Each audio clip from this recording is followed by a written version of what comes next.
ایواره و بخیر بینرین چارپل مدیا و پیف تیوی یا برنامه روژه و روژ آوا ایرو دیسا از و هفکاری من ماموستا الباقی حسینی و تحب میوانی میهیجا ام بهفره ام روژه و کردستانی بنرخین در روژه و دا مجارین گله گرم هنه لی پیشی که ام درباز مجاری خواه ببن اما گوداریا ویدیو کی ماهی اما گوداریا وی کرده ویدیو بکن و پاشه گازی میوان خواه کن و پاشه اما دست به برنامه خواه کن کرم کن ویدیو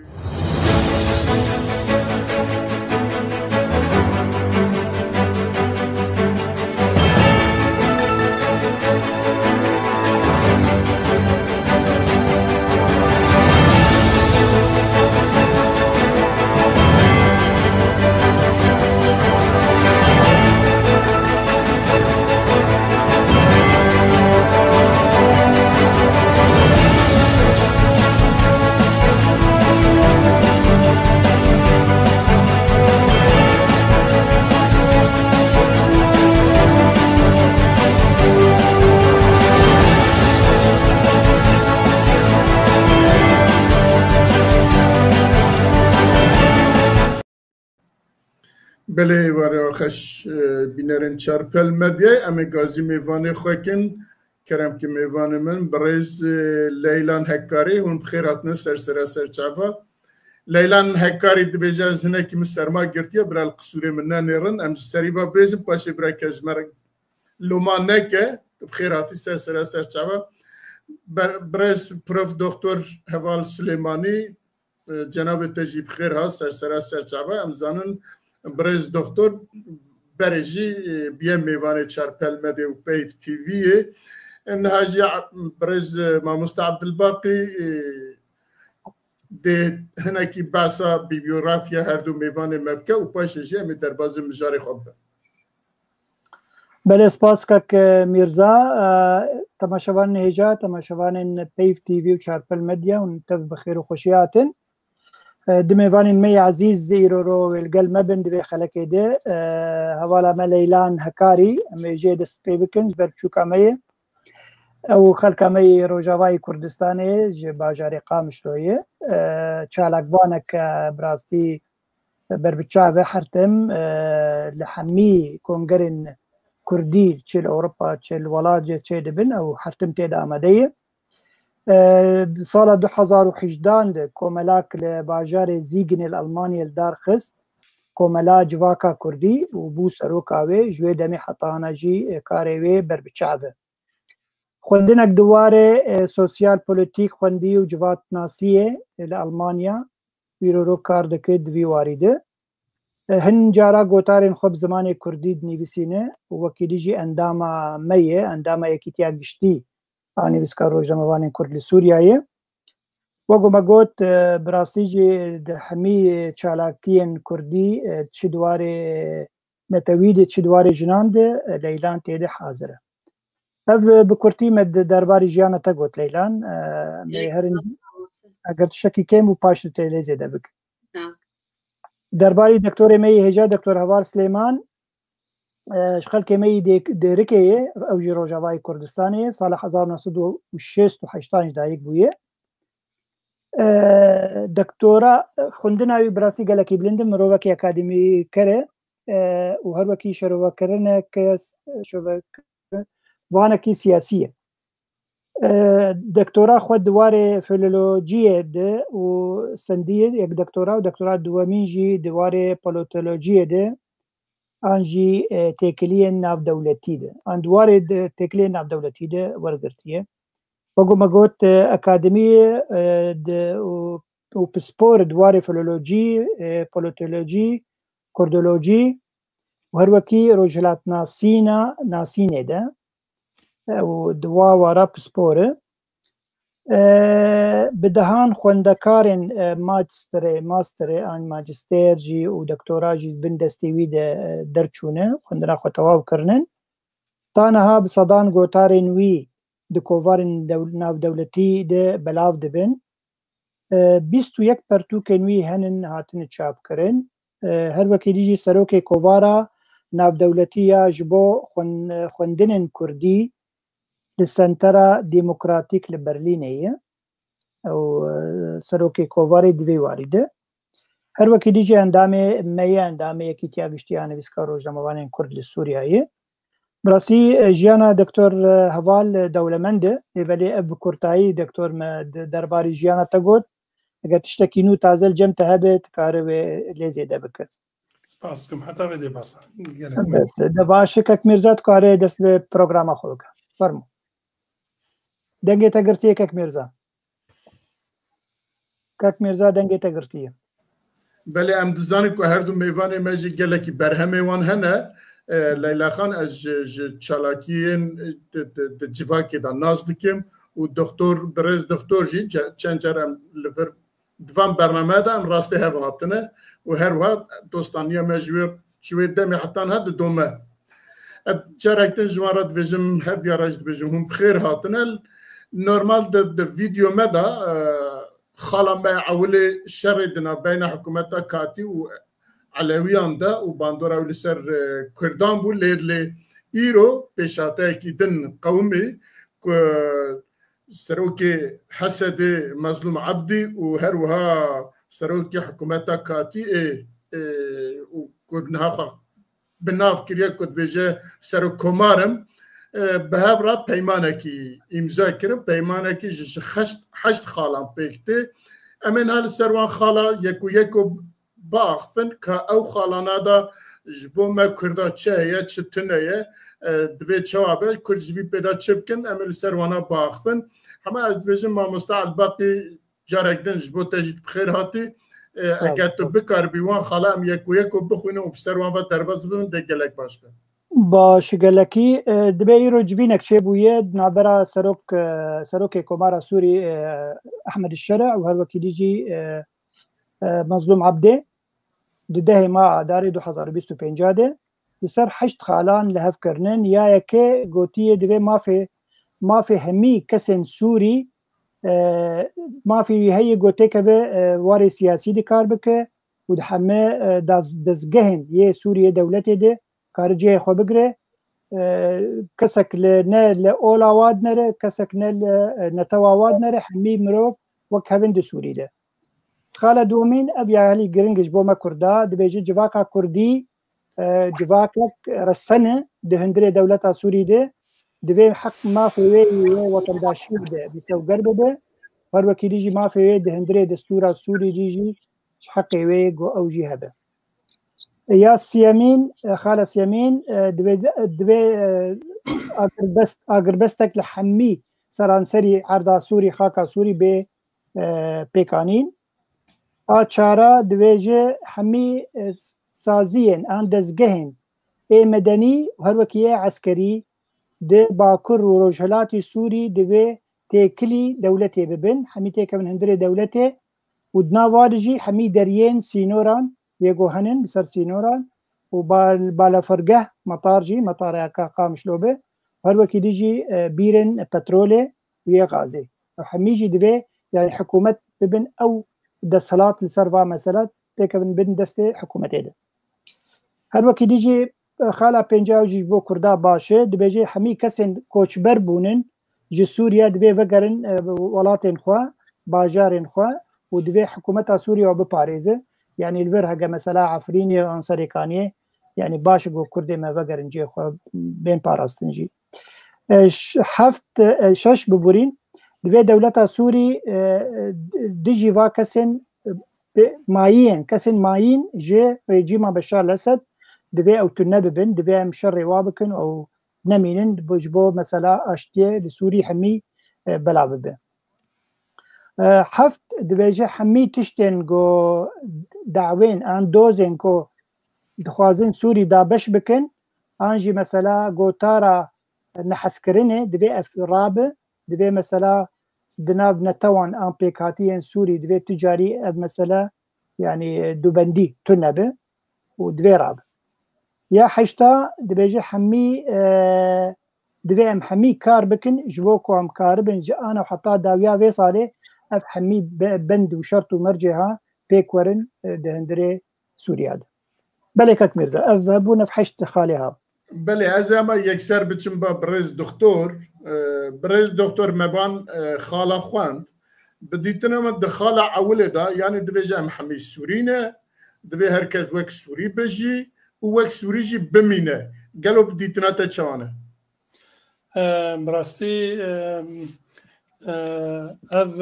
هر هشتخال ينكو باوي ماني ماموستا باوي ماني هجانين زمان براستی بری خلککی بری ساعتکی هات بلا هاتیا بلا فکرن تاني من بعجلة من خوندن هشت خالنا يعني براستي حتى أنها ندي يعني تديت وكي قوتي لها فاتنك قشتية ندي يارا يعني مثلا بيجن دبن هر باراغرافي دا چند وكي قوتيان بحر بابتا يعني هر مساكل سر هر كرنا مثلا باراغرافي وانا ديارة مثلا غوازلال بكن جرنجا بيجن او ما في دستوري تشيا داليه سياسي داليه حقوقي داليه اداري وهر داليه طيبه منديا تشاندي نديارة براستي بقشتيا لبلي لجان وكي قوتي دستاو كوميتين تكنوقراطيين باسبور لازمن كوب كفنا دوري و باوايكي زلال باوايكي الريكو بيك فان خالا الشرح بكن شرفه بكن و دبن الهفكرنك ديار دا فوكسكري دا و اشكرا حمو آلي بين اشكرا كرن و جرينجا جي هردو آلي وكي كرد وكي ربريا شامي السر نتوا كرد وما في قلي كرد باوايكي زلال باوايكي ريكو بيك السر اساسك تكنوق يعني سر اساسك وسر اساسك مؤسساتي وسر اساسك حقوقي اشكرا جرينجا بيتا كارل سروري كرن بيتا زلال كرن بيغمان نهاد حلال دكتور لور یک پرسکی دنابینی دالی هر دو آلی کو هاتنه باهف نابیجن آلی کردی و آلی سوری بس تبیجن سوری اجادوه دا توی معنی کو تو او فرقی تنه نابروانده البراستي نه يعني اشكرا نكرنا چمكو قداماكو بيمان چه دبا جرينجا هر بابتا هر برساكو المروف يعني نابرا د ام بيجن حكومات وكي حكومتنا وكي حكومات يعني وكي جهاتك السياسي وهر وهاجي قصدج وكي هيزكا عسكرية حسابي راستا ليه بلد بقشتي حساب دبي برنتهني برسياري بنا قصده أواكيكو وكي كرتين أنا فهم كره يعني وكي برسا كرد يعني وكي نونارتيكا يعني زلال با طاريبا وشارتي با تفهم كرن جرينجا بيتا زلال كرن براستي نزلالا جرينجا بيتا زلال كرن وزبوك بي زلال كرن جرينجا بسبور وكوميتان يعني لجان ودستاين زانستي ويعني ين بسبور لسر كار بكن ولسر دانستاندني بكن ولسر غنغشي بكن وبرف وفكن في مسألة وبأوايكن فيساندي بأوايك زلال بوريا قشتي راجهين وغرينجاجي هردو آليابا شامجي قامشلو لسر لها فكن في أواي قشتيا براستي سينوري و نايف ام كرن مثلا وكي هزكا سوري لها فكرنا يانجي وكي نونريتيا حمو ملات وكي ملات رجلات سوريا الى اخر باكرو رجلات سوريا ليه بليه مثلا كرد حقي قالي كرد وكي ملتك يكون رسن سر اخا خوا والسر بنقا نتويتي خد جياندك وكي ملت وكي تاريخ وكي ديروك وكي خاك براستي هن نديارة اف برسا سركة برسا استراتيجي وهر وهاجي برساكو امكارن بيجن برسا سياسية هري حساسو استراتيجيكا للبيشيا سورياي بيشيا شامي بله گله کی سپاس ام بجم بنابال لیلان خان تو چت بجیج بو وان هر بجن حشت خاله به هر اگه بکار بی شیروه بکی کرم که اگر نه کاری یک و جی شیروه خال سر بکی کرم که بله راستی یعنی نویسا و خالان گلکی ولو شویه کی ام بین بالمانی به einfach yani شویه کی گلمپری هاتی پیساندن تشتن هن جمرن يعني جلكي نزلان وك المجتمع الكردي يعني كمجتمع الكردي تشي قالوا ام تاخكن نيف باجاروكن ام جواكك توكن افتشي المجتمع الكردي يعني افتشتانا تشتكي اني فيسي يا سعيد ازدواد نابينم الجوري دستورن ايجو ما في مروفا ما في قلا تين باراستن از بیم وقت تشتكي انا وصل يعني داني نما با ملهف كريه ليه تشتن بش برديجي هن يعني ملقور من جينا فند من جيني جو نيزيكي بويران افتشتايا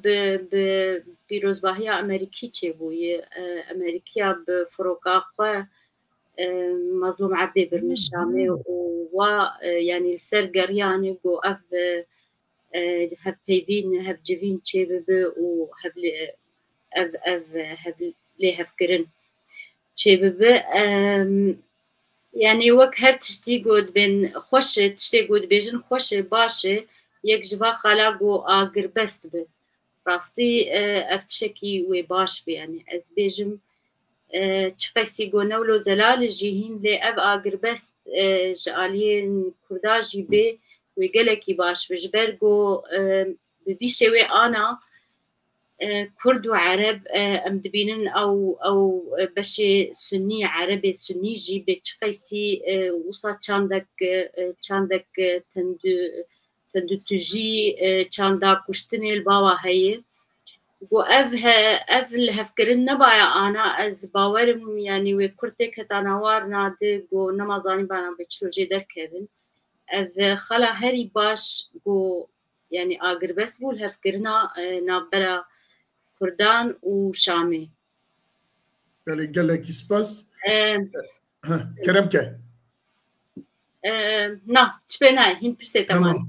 کرم که ما مستعال باقي استمع باته بله اجبركو از هين تبو ما از برسي خو هناك باواكي دم كيف ده بفرمه بله يعني دفاع خالدا تشتكي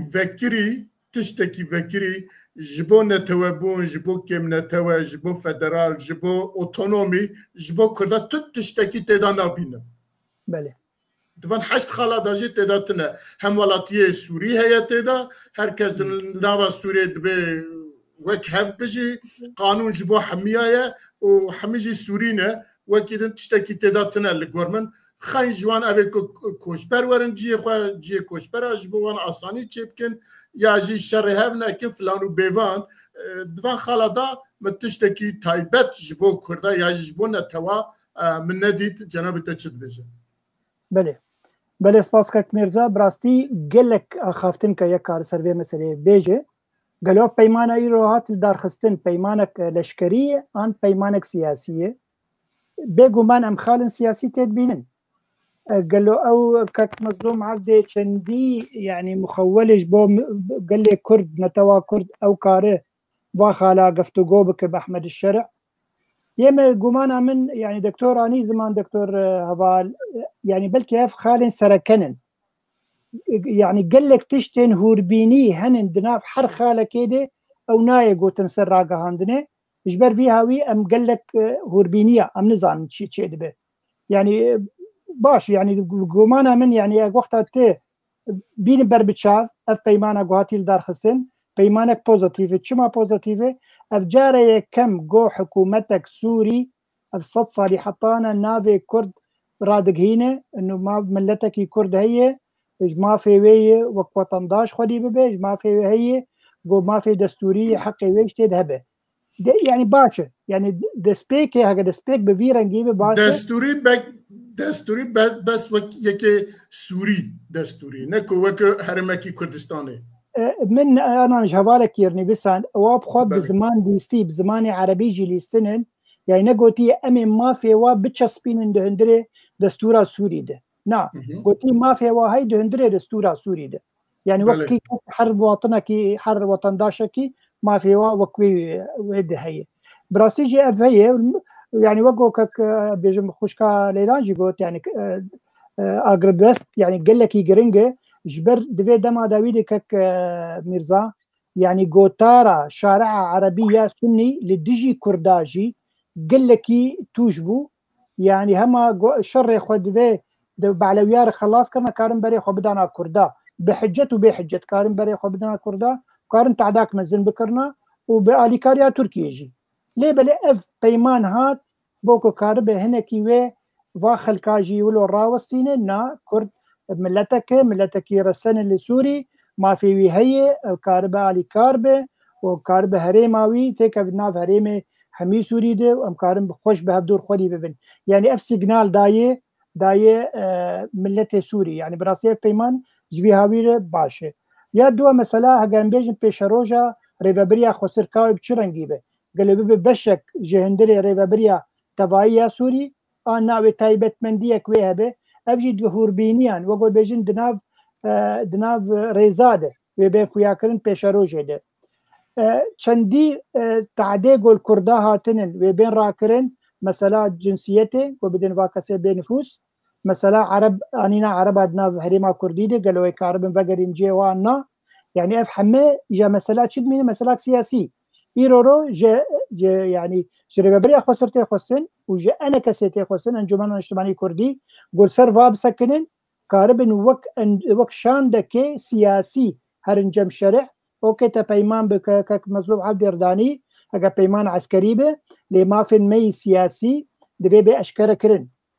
وبقمانا مجي يعني وقتها بتشتكي اشكره ديريكت نادي دستي كردا ايرورو او دو ترسج الشارع عربيه سني جبر شارعك عربي سني قالكي يعني تكاربه جي نجاة برستن كاربه او تشما افقا حق دايوا يعني كارم فيجي بيجن في رياكشوني بكن وجبوغو في رياكشوني نكن كاريبون اف بيمان بفيرنجي بواحد خالين خوي يعني تكاربه جن سيفيك درباز دكن كارم بيشروجي وقو بيجن هناك دبن ماسيدي كاركي باشتر بيكرن جبو كردا وكاربن تيكا من حكومة سوري دي بسيشار وزير اجي جديبلا نيف وزير كي بري هجر بنابي شعياء بنابي مسلمان درباز دبو يرورو بنابي كرد كار درباز دي انه كردك جهري ما جزيره جهري ما عفرين جهري ما كوباني كاربه بو وزيرك ده اندري حكومه سوريا بيشروجي ده يعني براسي قال لك تشتانن يكادي سرباخه ليه بليك بين خفرابك وجانا يعني جبه دقيق كردات خوسن تفجر سياسي كردي تي خوسن وكارك قال لك يمزن بكن داكو هر النشامه وباشكره مثلا خويا سياسي چار سر بكن بحكومه شرع يعني باشا مثلا عسكري به اجان بيجن عسكريه او جي تشتكي باشا جبر قفن تركي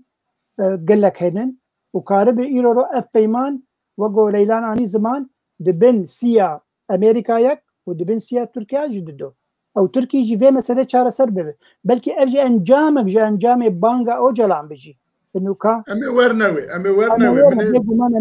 بلي امي ورنوي ليه بلي افانيك يعني براسي دم يعني دسبيك وقت دسبيك تشتكي باشا وبوزيتيف بلي باش از تشتكي نبيجن از بيلم جبوه اونيشي روفاتكن اگر گوتنا کی ويدنه برز دكتور و برز ديلان اگر گوتنا کی ويدنه لسافي مجاري تنبه امي بچن مجاره خويدنه بقشتي وكا جناب ما مستجي يعني زمان بقشتي اف بيمان بوزيتيفا يعني يا هري جرينكو كارن جارا يا كمين وكا ما مستجي يعني زمان كو شام وقامشلود كارم هفر باخفن يعني براستي حسان بقشتي بوزيتيفا دكتور جان لوي وك شام ووك قامشلود بهفر ناخفن وك شام وشام داخفن بله اشخوا مسألة فرده من تديت نهاج يعني زمان مقو قشتية ما مستجي وكاني زمان راستا يعني الهف كرنا كقشتية هن زلال نبوي يعني هن كاتشه هرقليد بنده هنا سر تشتێ بە شارتیکە هەنە یان تونەنە یانژی ئەف دەستپێکەوەکە قوناغەیە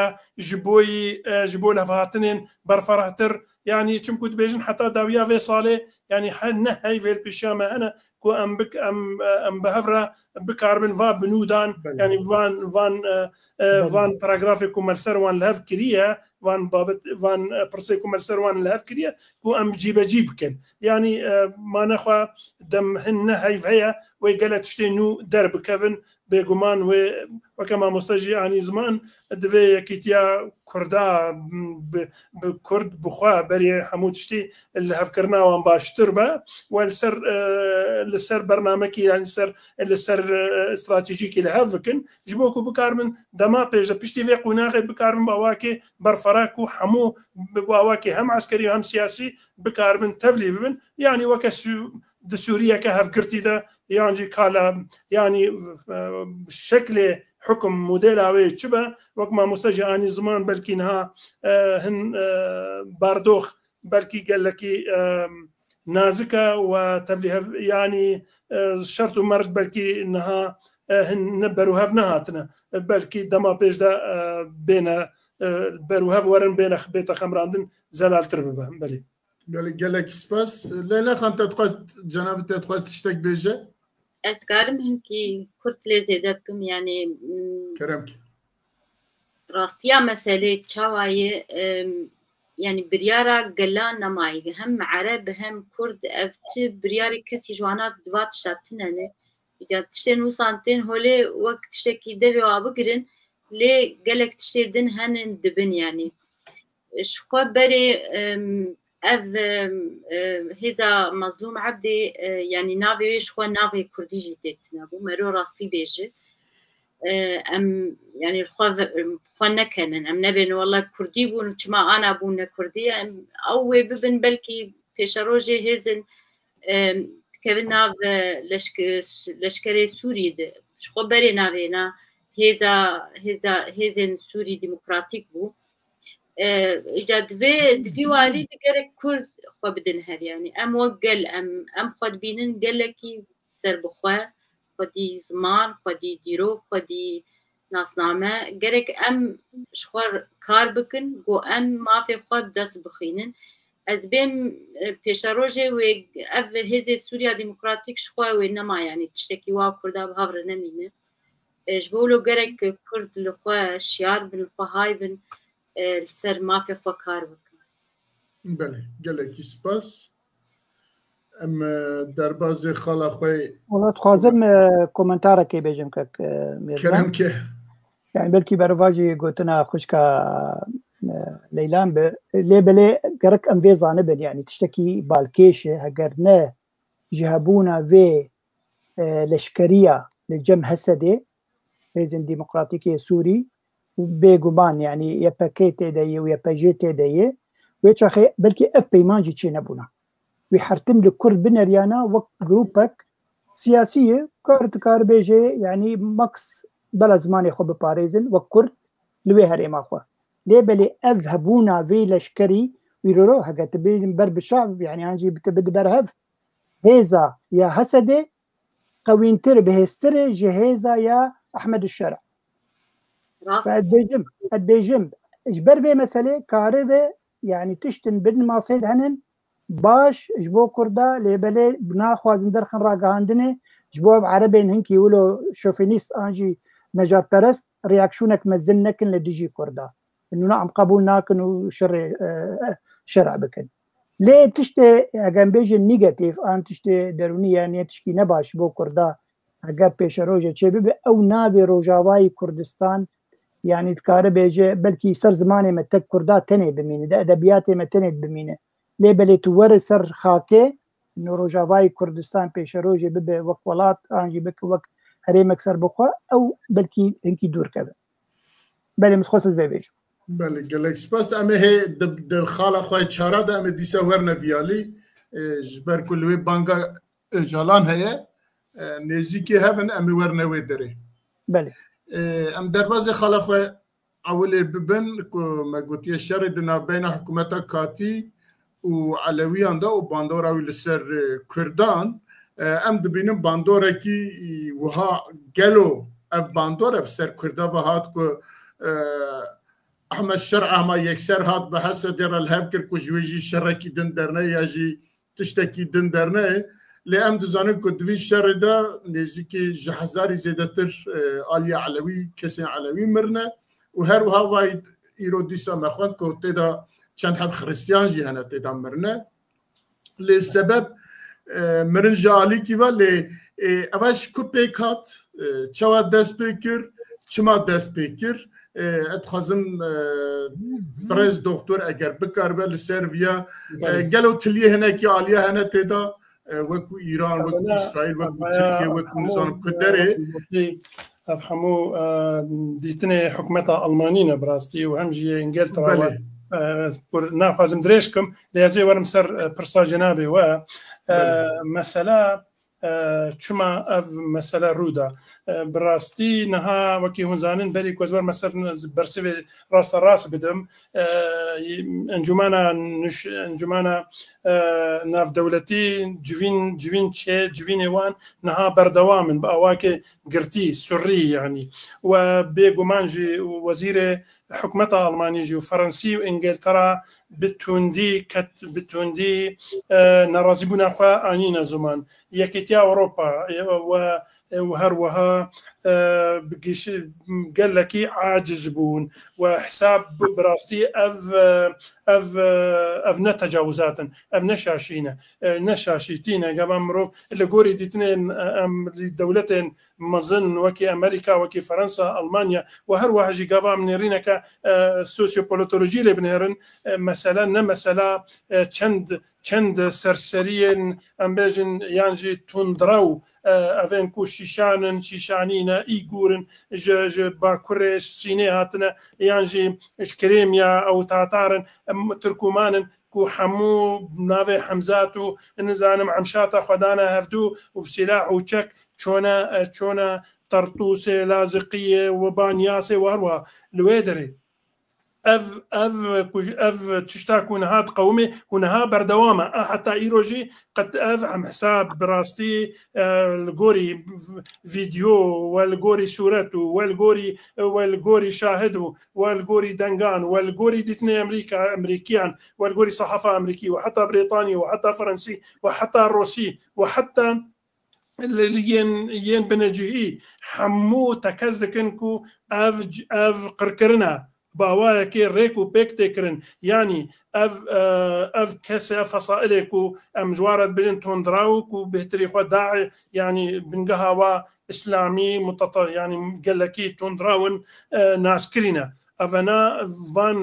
vان کەسە حتا نەها دبێژن لەوێ دەرێت بێژن هەزار لە دەراکە دن بێژن 10,000 و دەرنێ دنم دبیزن 9,000 و هەروەها بەردەوامە یعنی بڕاستی نەها جوواکە ناودەولەتی دەوێ ئەم ڕاستی بێژن گەلێکی هەژیای حتا یا عەرەبی یعنی حتا دەوێ شام حساب ینی بڕاستی ئەم هەموو کەیفامە هات کەیفامە یعنی هێویەک جێمەچێ بوو ku Sûriyeke nû bêta avakirin Sûriyeke nerm medenî federalî hemû pêkateyê wê ji Kurd û Duruzî û Elewî û Sinatê de bejdar bin wekî dî jî ez nabêjim berî 13 roja li televizyona et bêjim eger neşa ji bin televizyona Elmeşed akademîkerek û hem jî kesek xebîrekê dewletê navê wî nizanim Babacana Atacan Bekir Atacan got 13 rojê din ev gotnawiye gotnawî bi herfî dibêjim wî danûstandin bi Doktor Mûşê El'Adil kir ku ew jî mamostaya û hem jî eqîd bû di esker di leşkeriyê de eqîd bû yanî general bû dibêjê herfî dibêjê انتظروا ما سيحدث في الايام المقبله استراتيجيا افغوتناويه يعني طب ازولهم حرفيا نقلا قصد مسالات ويواتي نا تجاوزات ونشاشيه اف كارك منظمه وتبيراوه حموات دماكو عفو عام دركات يعني تديت وكي بسبور ام متابعت كان ام ارشيفي حموي ددن بيش ام ارشيفي حموي جام خد جرنج بوكو مروف بكاربي راستي في واقع وبيكس بسربي هاتن وهروها في فان بيرا حموه بكاربي باواكي واقعي باواكي راست درست بروتولوژی علمی بکار شروع بکه. افانا چکرن پشتی کو عفو عامدان اف 250,000 عسكرة 250,000 عسكر 350,000 موظف وزيدي 100,000 مخابرات وامن الى اخر حمو ريكرنا ماليوان بقاسي مليونك انسان ريكرنا ماليوان قابر ريكرنا ماليوان سلاح قالك بكي زيدي 50,000 جوان يعني 100,000 جويد 150,000 سلاح يخور رادستي دولتي براستي كرن ليه بشتي ويرا مديت يعني تبي رامل الجوري ارشيفل والجوري اسبا الجوري ارشيفا كو هيا والجوري تشتي كو دستم يعني وكي هونجي دزانن براستي هاي وجه هيا كم زيدا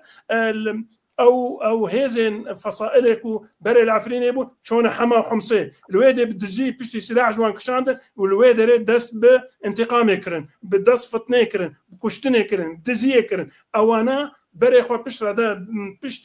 بشتي حما وحمصي بري خو دانا دانا وكي قوتي الساحل امجر يعني كندافي براف بري خدانا ور او كسيكو تشونا ور سري صدي حمو ايروجي واشنطن وحمو عديد واشنطن دبيجا يعني افيا نكسك عادي دبيجا اف كسين بسبوري دولتنا امريكينا دبيجن استراتيجينا دبيجن عمشات وحمزات شونا فان ساحل يعني هريما علوية أواكي برافي أواكي سيستماتيك دبيجي يعني بريخستن وهروا بإدارة ورهيا ريخستن ورهيا وحاضري جرات يكرن وبأواكي مؤسسات إخوة يجي مراكز إخوة الويدري فشارتي الويدري أواكرنا ودست قركرنا وانكرنا يعني ام تقاسي بيجن براستيل فيدري تي واتي اف كسيكو تشونا ورجي افين عمشات وحمزات وديت بدها كسين ايغوريبون بزمان ايغوري قباد اخفن وديت هون حمود بينن وهروها حتى او نافي ويتشيا او نافي دانيش جمعه كسك بربرسياري داعشية أشكرا ميكروفوني باني عسكري خدك يعني بدها هاي وكوي إثبات كركو أفنا همشاتو دا همشاتن زانم أفنا حمو هزي تندرو وكي داعش وكي القاعدة حمود افتندروي هان همشات هذا ده حمزات هذا بهافرة شونا برافي يعني شونا هريما علويان ليه بلي برسام يعني الفيدري تشتاكو بسيرة براستي او كسين ايغورينا كسين تاجكستانينا كسين تاتارينا بعربي نزانن بنجيه ناس ناكن باجارو قندي علويان ناس ناكش كود زانن قندي مثلا قندي مختارية كفي كور الويدري قند سرو بنوي قندي الصدو سو سي انسان حمو زاروك وبيرو كال سيفيل شرجي كرنا وكشتنا مثال او شكود زانن قندي التويم كفي كور قندي شيرت كفي كور وهروها قندي عين العروس كفي كور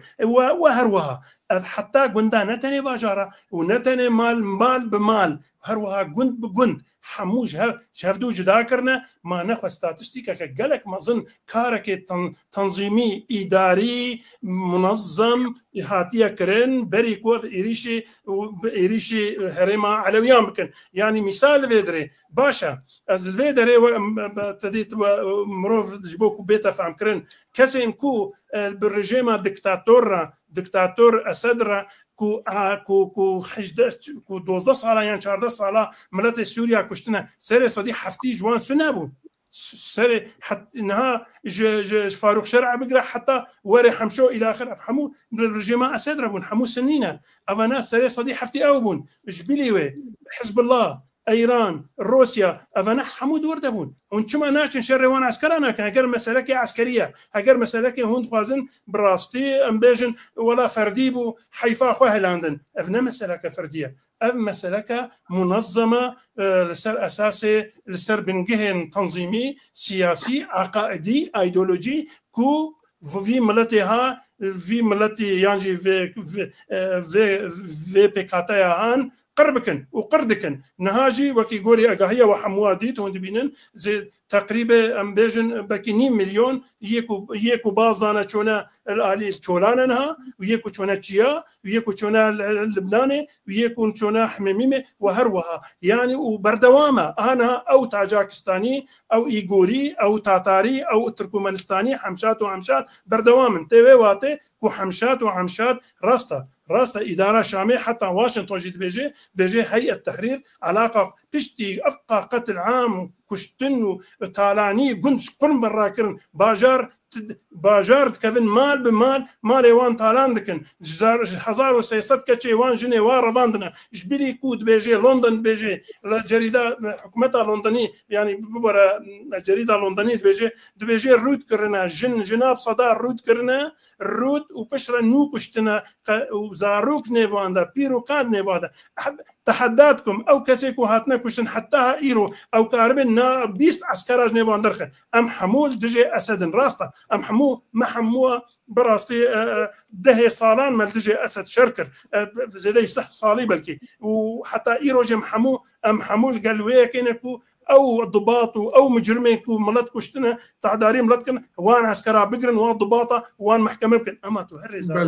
تيرو كلام بكوجي جبوت الترسي بك الرحي واندا وان كوج بربكي وتهري مالي واندروني دشند مالي واندرودنن ولغوري اقاهيه دبركو معلومات دانا مركزك عربيه جي يعني جبوكو مروف دور نتشي علي ادلب خنا دبيجي صدو صح هزار تندرو كسين إيغوري كسين تاتاري كسين منغولي كسين تركماني يكو درفنا حمو يكوش درفا حمو دريا تركيا درباس بنا دقو أفنا حمو درباسي حمصي وحماي وطرطوس وبانياس مهم هريمة علوية بونا وأمي حساب كان صدو سه بقى السهدو صدو هزار جوان تندروان وما بيجو من هر يك جواد جنيوانجي هنا بورن زاروكي وانجي هنا اموان حساب كان حموا بعبر ويدر كفني مليون افنا مليون تندروي ها الشامي الطرطوسي لازقيه الحما حمسه جدكن افيات واتيكو اوايكي بريكو بيك بريخستن وحاضري جراحات يكرن زودا وبالسرفي اساسي ايريشي في بيكاتايا هيا مدني دكن وسري صدي بل واشنطن دبيجي سري صدي جوان كشتيا نوت غوري او دبيجن نوت سي مدنينا زاروكو بيرو كالن بالراستي ام فكري دبيجم اف قركرنا هايا كو هن بردوامه رأي قشتي ودولتين مظن وجواكا أوروبي إنجليزي فرنسي هجاندية وأو باورياكو هبوكو تقريبا يعني حاضري ذكرن كو حتى صالكي فرصته بدنا شامي كو فان جزاي ودوربيجو جزاو دوربيجي كو سر شامي هنا رابكن راستا ام حمود زاننكو الجوري واشنطن والجوري رايا قشتيكو نهي التحرير لبلحم او فصائل او تندروي داعش القاعده وحمشات كو حمو بهفره كارد كو بهفره عسكري واداري وتنظيمي كاردكن افنا ما ناخذ دولت هندري دولتنا ما تيجي روشكا خرابه دفي مروف راستو فكري بيجي روشة سوري روشكا نها خراب دايا ودولتين مظنجي وكملا ناف دولتي انها حسابات خدكن ولجان وكي وديجي متحدة يعني كم جرد بيجن دستايا تحقيق جين هالورا وزباوردكم غيري وانجي هنا وقوري دبيجن وروش وخراب تربك كذا وتقال تشتي نو ويدر كفنا هولي وتشتي كو ما ام ناخذن كو ببن خدينا كيجي ببن بله قالك سباس دكتور بو فان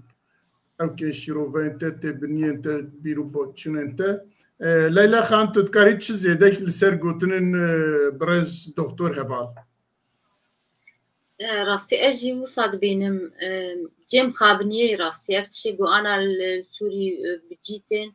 لبراوا دريا سبي تشتن مرونكار جي مروناكشي نبي تشاوا ولوتك بشي هما تبي 6 صالي جوي رجيما بروتال ورجيما تندجيجو دجي ملتي سوريا قشتري بشي 14 سالان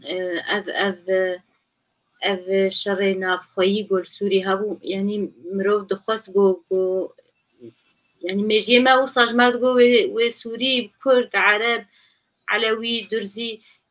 تاني اشيتي بخوازن تاني هفقرتني بكن بخوازن اجازة رح بكن رونين لي مخابن مرو تشتكي دبيني يعني اف جروبين عربي سني مجي وانا وصاد بيجي بترولا جزيرة دويد دستي مدبي بندابا دريا سبيد دويد دستي مدبي او تشتي وينا حلب وبازرگاني او تشتي ويد دستي مدبي وقت تشتكي قو كسي دجوا بيفتني اما وقتا خورتبونه هنك دستي خود بينن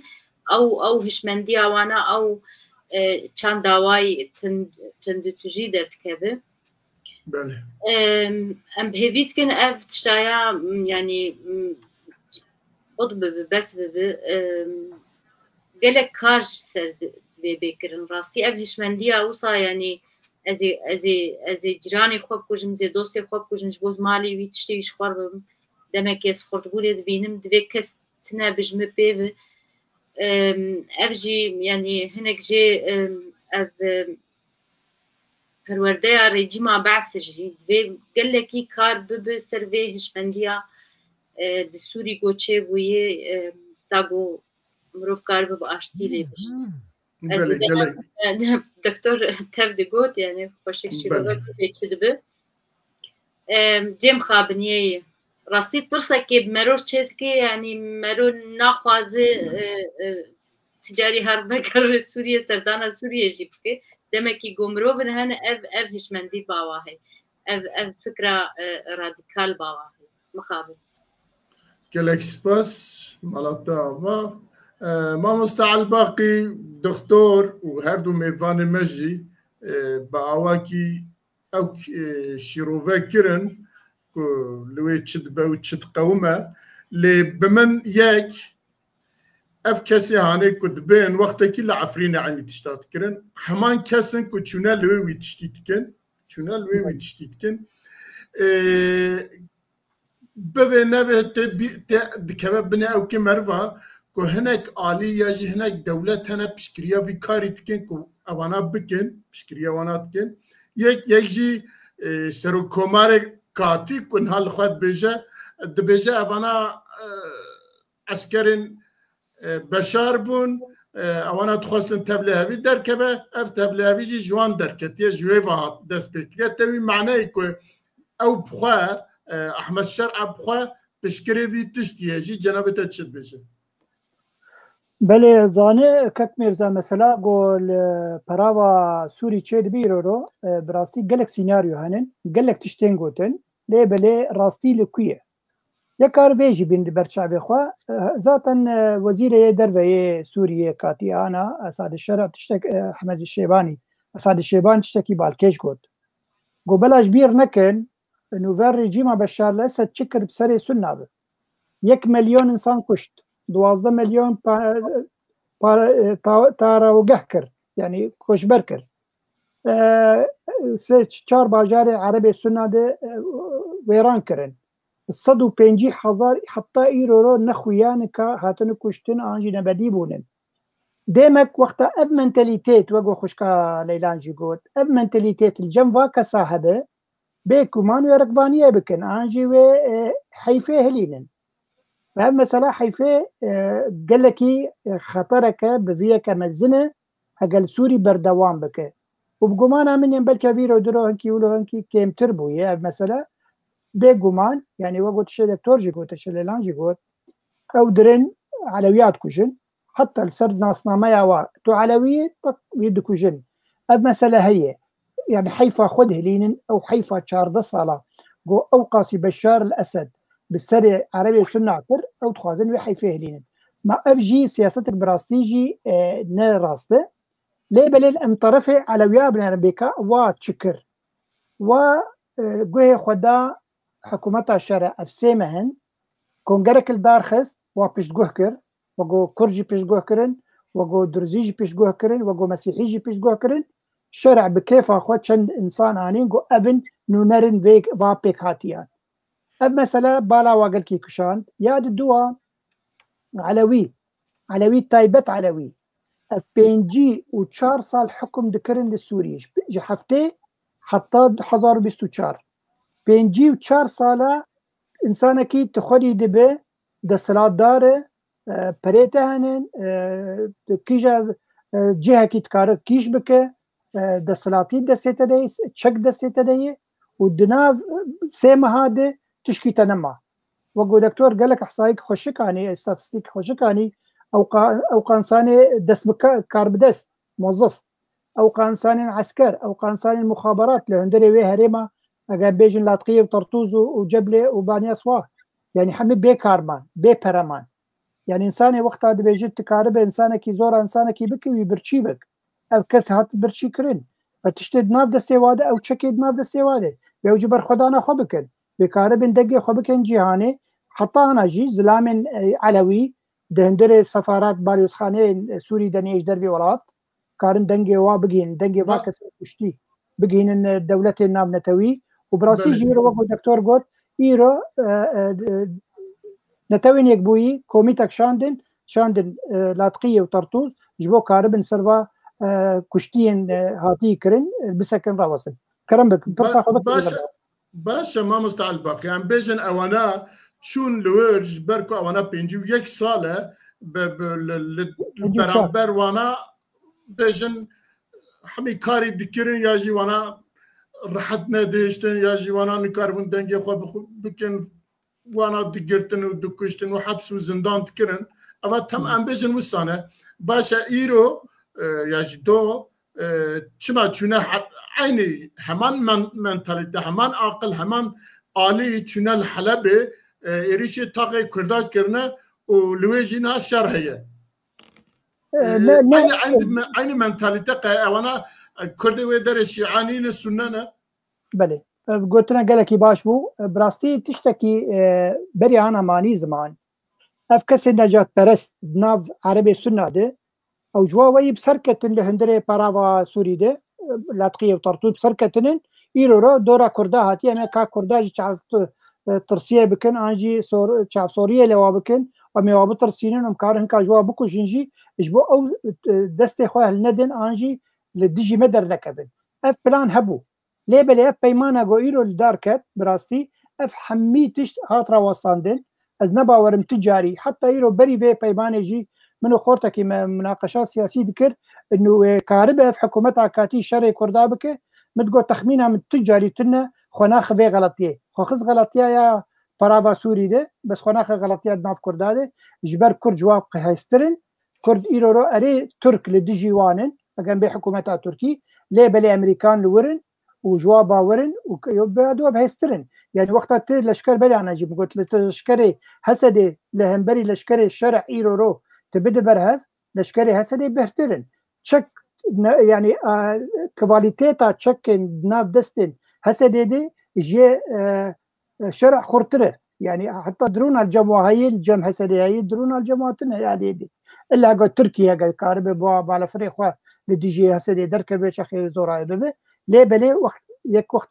مثلا استراتيجيك عسكري ليه بنره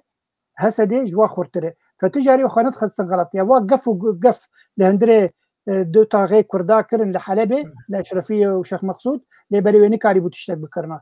مثلا زانيت كاربة جفردي جارنا يعني هنك نجات ترست هن يعني سر خوف درن انه والله مسركت ام سنه ويرو وقتها يكي شيخ كي سنه بيجي هرن جهادي معناتها مكارب حميد شتي كفروا اقروا اخو وانسان تيخن بر قدو وامكارن حمي كابو جن فمنتاليتيت هي مقابل ليه بلاز بو جمانن اف درسك مزمبو جعلوا ياجيره افتشتي قوتشي بالبارافاسوري واللي جبوا حكومه الشرع وزجمان مجي قال لك بيجينا في حكومه الشرع يعني خوافيت حسدي قوفي بيماني الدارخه از باورم قال لك تشتم باش جبو كرداد من معصيد ويكربه ليه بلي نكار انا اشكربك افرش بلك اقو درخستي بحشت خالي خوه يعني تشتم قلم برينن يعني نا يه عرب جي عاجز نابه ايرو رو مخود انا جروبك ما هي سياسي ناب عربي سياسي دي تقول تشتكي قال لك باش جوان بكردار هاتي كرن يعني نا فدرالي نمايه ونرو جاوي كردستاني نمايه تشتي هي او جي وطن داشي في منطقين في زمان خوب كاربين دو كلتورا خوب كاربين وخلاص دبه و بترول الجموي بترول حميك خلكي سوري بنا بترول وطني يعني بله جالك سباس بوتري كلامك وقت ما ايبك زود چه في خالجي درباز دكن دچن خالا خوي دوديا خالا ما دوديا جي زانن كو چند او كيك بري نابينا مظلوم عبدي بهزه هسده وسروكي عشيرة عربان جوينه كي تشكر ودوي جويني دا لسر شش حفت خالا بريار هاتبون كرتن دوان خالا داجي ام دبينه كو اف لهف هاتنا ياجي بيمانا كو دو ايرو باوكرا تشكريه شرع را تشكريه مرف دوان حفت خالي هذا وانا جي دبينه كو بيشي بفانارا الهاف كرن تاف الهاف كرن باشي بيك دنگكي چونه با شرع لوي وي بيماني تشكرن اگر نظام كاد دكتور تشتكي بيجي جبو في هفديتنين مظلوم عبدي بهزن هسدي وسروك 20 عرب برا كو تشب بيواندي وام تكرم بعسا او كيجي تشب بيواندي وي في جفيني و اي بالشرع راهيه ياجي بيواندي هي ياجي تنه بله براستي وكي ون حمود زانن هسده سر صدی بلکی شست يعني بينجي كماي بينجي عربن يعني ده هسده ده سريان وكلدان اوجي هنا وكردن بيغمان اف جوينا كوش ترساوان يعني اف جوينا كو هاتنا دار خستن برا برز مظلوم عبده وسروكي 20 عربانجي قالكي جرين بو چمكو مسألة بري حمود شتي محاولة قالك جاران وك حموها ودبهيست تبيراوا چند جارا إيريشي زندانا غويراني كرن إيريشي وكي وتي كامبا هولد كرن أفنا أف هفديتنا كونها تشيبوي جبو هندري يكيتيا هندر هم خرد بكن وهم جي ري هم جي بيغومان بيكو بيتشي شامي بوان را تي وصا مروف دكارا وصا شكار بكا يعني تحليل بكا كو رأي وانجي ستانديا او جي اقهدار كرنا وكشريك وكي بيكاتين باكرو روجهلات سوريا از يعني هم هردو جفينا بكاتين عربية 20 عربة چمكو وكي هنزانن عرب بكاتين وانج 20 السر وكي حتى هاجي قبلية عشائرين قالكي جرينجا جواك رولا وان جرينجا جواك عربي ده او قهدار كرنا ديارة مناقشة جي احتمال هيا يعني صديق صدجوا او جي قهدار كرنا السر اساسي كو وانجي الهفكري بوكا قناغا كي يانجي الهف وكا مكارن بيجن بلاتفورما كهف قرتي بنافي خو نافي وان وكي من بيكاتين روجلاتو ورن باكر روجلاتي يعني ويف بي حتى في الكورتيت خوازم في بي جمرستي بله قال لك سباس الليله خان جناب تشد بيجي پیشیک او که پیمانا به شرع روره چکرن مظلوم عبدی به کومن هستی رایجی او بکاتین دناب هستی دا و هر وا عشیران راجی جوینه کی چکریه دوی جوینی دا لسر هفت خالا لحف کرنه و گلو از تو پیوندی یاج مرفت کاره پیوندی که در نابین هر دیا دا ببینه که پیشی مظلوم عبدی خواست بوان را لحف بکه و بیک دنگه کی بچه ویالی بچه بشرر رونه بله عیني شخوا اف هزين سوريا ديمقراطيك عرب جيد ناف دهنه برنجي بربونجي بكاتين دنجي هنك عاشوري هن يعني خوياي جو تني نخوستي بنا يعني بناوي خو ناوي كردا تني هبتشه هلبك او عربانا جدي تنجبر وقوم قوت باش العرب جد نافا هزي سوريا ديمقراطيك دهنه اريني جوا خوستي هلبت و چوي الشامي بفي يكي يعني جبوغو نافي تبا باخذه افكس ناف هزي سوريا ديمقراطيك ده ليه تشتك هي ازنابي كرداد اخذم كرد قالك رسانة قالي أبين أنا السورية شخص يعني بنجها سوريا كرداد عني أب سوريا أنا بشوي أنا بني جنجام دبينن كردا أب داني هو كرد قالك رسانة لسر ملتك رسانة لسر خاك خوي خدي ناسنامه خوي خدي زمان خوي خدي دوزا خوي ويش دوزا خو دانه كذا كي بناوي كردا پیمانا چید که چه دکه دوزا کردی نای وندا کرن تا مافی خواب استین از دوی باوریه دمه گو کرد و نما قبول بکن پارێزەرێکی ji der'a necat perest bê got zimanê wa û navê wa yê Kurdî li wa qedexe bike wê nema qebûl bikin esayişê wana ji berava deriya Spî bi got nenûkê zarokê wa rake got Kurdî biaxivin ev tiştana Kurd nema qebûl dikin wê li doza xwe xwedî derkevin jê ve nagerin ta got mafê xwe bistînin. بله گلک سپاس ما مستعل وقت از ورم باته با و دیسه از باوا کی دم بپرسم از درجه مظلوم عبدی پیشی بوان را ایمان تازه کر نف حسده ایمان حسده نو کر تازه کر وان گرم کر و لسر هنک تشتاجی لحف کرن که بچن شو خالا عوله جی اوه خالا عوله دودیایه لگل شامه که بچن لگل شامه لحف ورن و پشتوی دو روزه کی دو روز پشتوی چو به شرع رونشت مرو نوروکا وان خالد نرا و نوروکا خاله کو به شرع را لحف کرنه همه بیجه نزیکی هفن جنابی تچید بیجه نه راسته یعنی انا اف خالوار پیشا منن شش خاله وا یگو مظلوم عبدی عشیره عرباره و گروپن حسدیره گوتبو كتبوا مهرن دوي اشتي چه ببه شر نما هبه اجبر افشري قد ناف براوا سوري چبو او قلكي خلق جي ترساندن دلي واخذ جيده قوتي امي شاندك چيكن بيقومان يعني مظلوم عبد نبتنا خد شويه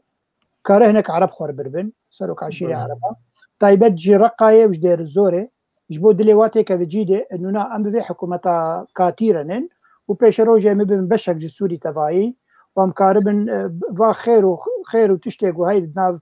في ولاتي ديش بوم التبعي دلي وات جيده وبراستيجي وقوتيجي حتى اف مسلاها اف هريمن ما ي رجلاتي فرات كاربن بيش روجه خوش بكن دواري ابوريده دواري اداريده دواري ايكونوميده قالك ورادو بيش بكبه اجلوما ايرو اف پیماندانی و ناوی کرد تنه تی درباز کرد وقت تشتکی يعني بلانك هبو بلانك ناف كردا ده هبو دقو پیش روجه قوم هرن سوري هرن دانستندنه بشرع بكن ام بدو كاغذ هرن كاغذك جي يا كردية مافی کوردی کاپچرنگی بێ چەسپاندن دەستورە سووری دێ وا دووە ji بۆ هەمی هەرێما ڕۆژاوای کوردستانی وەف پێک هاتیان نامەدە چ عەرەبن چ خرستیان بن ئەمێ کارە بن وێ کاغەزێژی پێشکەش بکەن خویایە کەک مەزلوم عەبدێ هەردوو کاغەز بە هەڤرە وەگوت بێژن تێکلکردن و چویە پەیمان لێ دارخستیە واژی رازی کری و ئەنە هەنک کورد یعنی کارم بێژم سێر بێ کورداژی کارش vê meseleyê razî bê cara yekem yani hikûmetek wek hikûmet katî bijiyana kan pêşerojê karı bibe yani biçespe di hindirê bi navê Kurdar bêçespanin kerim bik lê ribekî din jî heye ku herhalde ne li gele ji ber ku îro min nûçeyekî xwend dibêje li Qamişlo heyetekî Amerîkî grûpekî Amerîkî li gel hêzekî axifîne ku paşê navê hêzî dertê dibe grûpa serbixwayê Kurdistanekî ye nizanim bu ara axifîne bu ara behsa hinekî ewkmeka kirine dibe ku evana bin riba ku te nexiste nava kîloyê dibe ku ew bin Na kare Encûmena Niştimanî Kurdî be hene kesê bê yani hene kesê kare xwe binêrê hatiye xapandin yani kek mezlum evdê çûye erê mesela dibêje bi navê Qesedê ne bi navê Kurdayê çûye lêbelê tiştê Kurdî jî ketin meselê de wê demê te Encûmena Niştimanî Kurdî te pêşguh kir na yani karin ew jî aciz bibin vê meselê bes ez karim ji vir ban bikim yani ene kesê encê Encûmena Niştimanî Kurdî gerek ana kar dest pê dike yani ew encama vê peymanî pêşerojê çi bi demek yani bingehek çêbû bingehek çêbû kar ser ava bike karî ro bibe parêzgehê herêma xwe dikare herêma xwe gelekî pêş bixe mesela ekonomî dikare milletê xwe biparêze dikare gelek navê çî navçeyên kultûriyê Kurdî veke bi serbestî û dikare alîkariyê ji hikûmetê bixwaze yani ev karê ha ana divê bêkirin divê yani Encûmena Niştimanî Kurdî heta veberiya xwesercî ji xwe grûpa çêkin komîta çê bikin karibin fêdeyekê ji vê peymanê bikin bilestirîn weqit da ku aramî bi xweşkayî têkeve herêma Kurdî de yani ev tişt gelekî hêjayî got bêkirin lê bil hegem vegerin peymanê digotin berî ev peyman li darkeve kek gelek cara bi hevdûr civiyanin di gelek xala hatin rawestandin û bi gomana min wego dîsa ez dubare dikim ve gelek tiştên baş bo Kurda hebin lê gerin nikarin eşkere bikin ana ji bo yani karibin pêşerojê wê hêdî hêdî mesele çareser bibe û mesele xweştir bibe û bêguman wexta Kurd li herêma xwe ew karibin hikm li xwe bikin yani pêkhatiyên nav me dijî Erebin û li Kiristiyan bin karibin xweştir xwedî bibin ne wek berê wego Beymen Xan got wê yekî ji Peravê dihat an ji yekî Şamê dihat got ew desthilatdar bû di heme herêma Cezîrê de an Afrîniyan li Kobanê û tiştekî Kurd têtir nebû bawer bikek Mirza yani 36 sala li Qamişlo mam piştre ez derketim Ewropa 36 sala serokê belediyê yani li Cemmel Sûrî ne wek mentalîteta Tirkiyeyê bêqîmetî yani erê serokê belediyê bi sema wezîfake hinek pera û hinek pişwar pera didize heta ew jî nexistin destê Kurda navê yekî Ereba navê yekî Fileh ba طبعا هي فلها razî dikirin û yê Ereb ji ber got behsî bû yani ev nedestê wî de îro karibe bi serokê belediya xwe welatê xwe bajarê xwe xweş bike şareyê wê xweş bike dibistana lê veke parka tê veke kari tiştekî xweşik ji bo milletê xwe bike belê belê gelekî spas em ji vir jî derbas dimin eger tiştekî din tune be mêvanê me li ser van servî xalî diyare tiştek tune em derbazê xala xwe siseya bin xala xwe me siseya nêrînên derbarê ragihandina reşbeleka destûrê yên komîteya destûrê ye em dizanin ku şer'a pêşî konferansekî civan piştî konferansê heyetekî jî ji bo destûrê pêkanî ev heyet dixebite îca ev heyet wek tê gotin dîsa ji tu pêkhateyê tê de ewknîne bes şer'a çend kese hilbijartiye dehe hefte bîst em nizanim hêjmera wan em nizanim lê rêj partiye divê hûn ê destûrekî ji me re amade bikin heta ka em ê li ser nîqaş bikin ka çawa dibe hinek pêşniyarê wî hene em nizanim doktor li ser van hem ji bo pêkhatina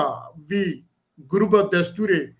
چت بيجه وتشتكوا حتى انها اوانا راقهاندنا بناف الدستوري راقهاندنا شنو وجناب تشت بيجه جوان. بله پرسکه زور گرینگه براستی دماك و رژیما بيغمان رژیما اسد هاتا يعني دربدانك بو يعني ضربك بو يعني انقلابك بو بتشي بو انقلابك بيغمان باريكاريا امريكا واسرائيل وامريكا اسد جوهرتن وحتى يعني اتكارم بينما بيراوا حتى كو دماكو تشونا او اسا لهفدو كربون تركاج مثلا تركاجي وان او فصائلك وتركيا اريوان دك نزاني من كو مسألة ويخو بقينا شامي ويخو بقينا دسلاتي ورجيمي بالروخين اب نزاني بون بدليل حتى رجا كو ملت يعني دماك وش خشونا حلبة الويدرة زيدي 6000 عسكر هبون ويكو هيئات تحرير قافات درباسي ورد من دوري سياسات إنساني درباس من فيكسر تسليم يعني دبيجن فرق يعني وكي قوتي الهفدكن باشتي درباسي نافا حلبة بون وهر وارس السر حمايجي وسر حمسيجي حتى شونا شاميجي وشخوا أساسا كسين كو هانا شامي نا هيئات تحرير بو جالية درعاي بو جالية كسين كو غريدا يوان شامي درعاي چونه شامي بيشر وديتجي اسد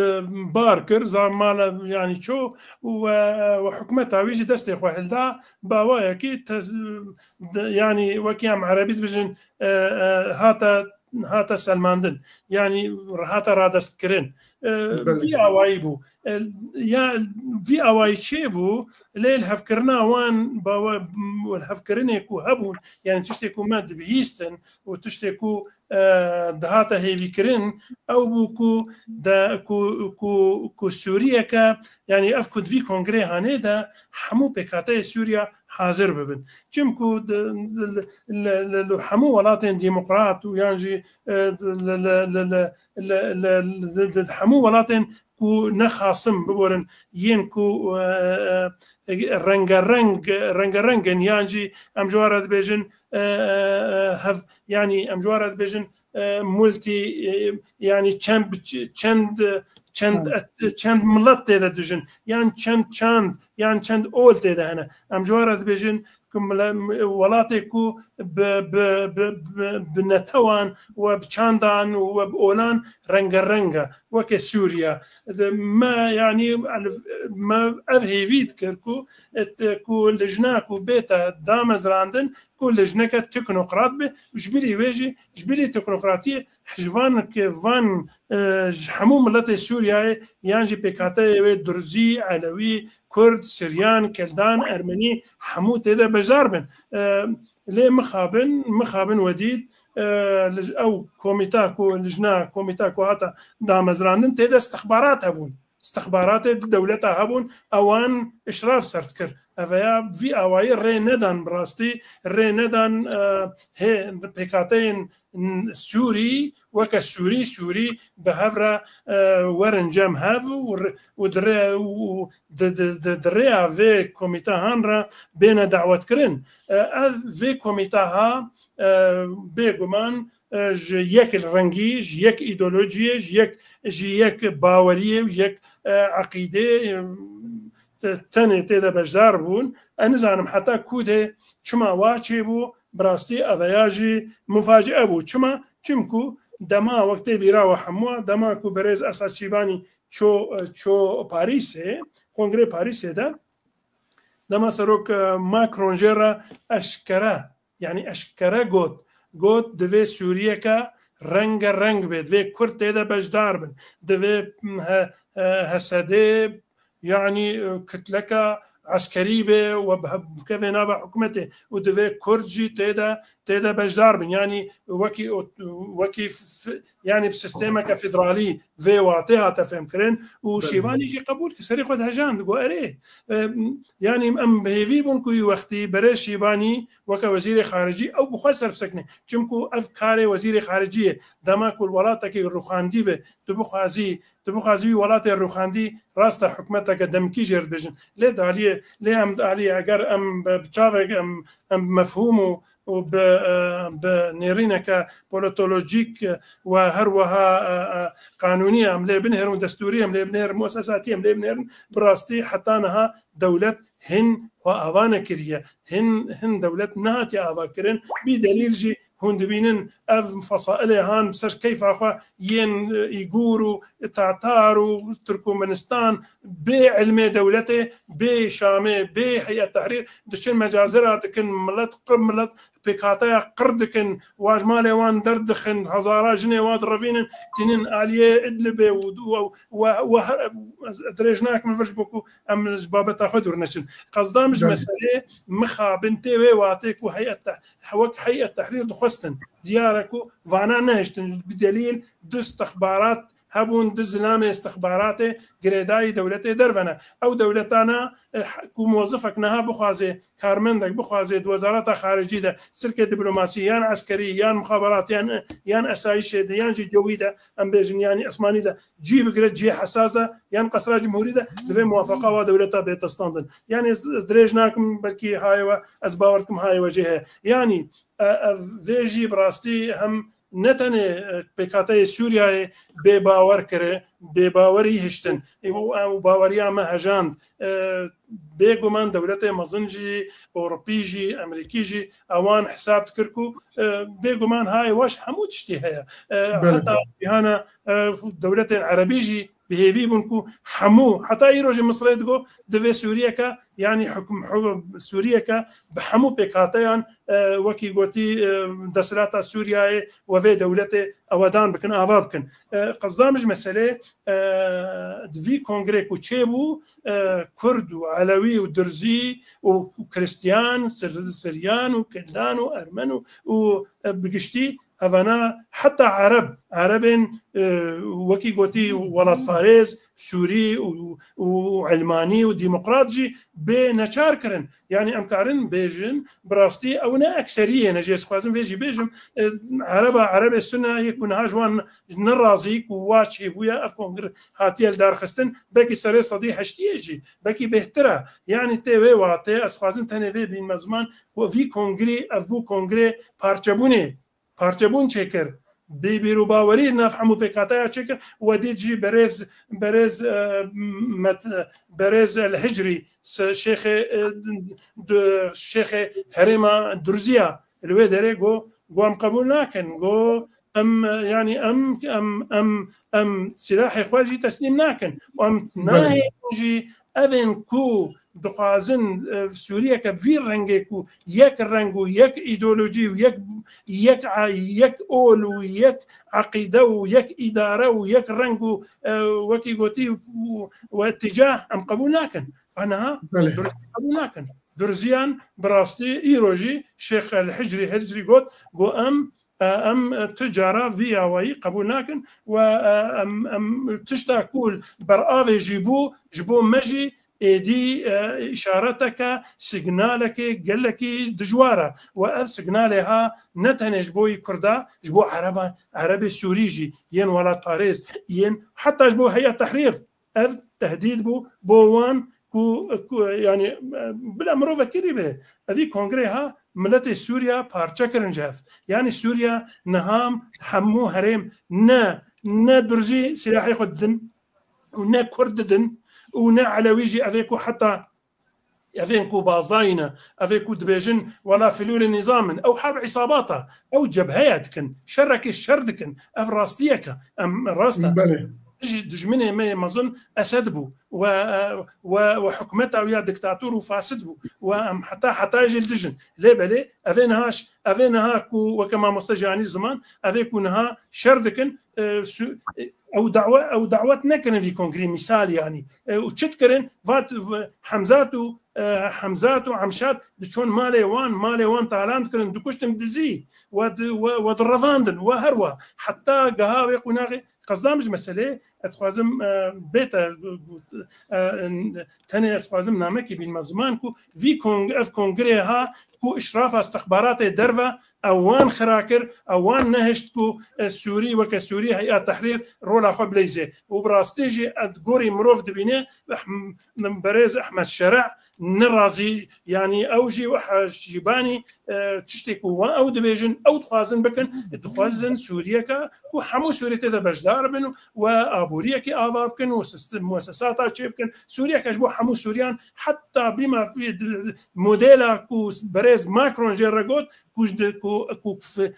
كو بواتا لا مركزيه يعني فيدراليه اوجي سريخ وهجان همبري نسكني ديمكا هيزكا مستر هيا جرينجا امبي هيزي ايروشي روبكن بيجن او هيزاكو سر هيزا شاميه او كو فرض كيكو او هيزكا درفا او نا خدمه سوريا ونا يكيتيا سوريا ونا بيكاتا سوريا ونا حكمتا دمبيشا سوريا كن او يكيتيا هندر خرات كن ها هند بين كنا هذا بن والشر يقركنا ودوامك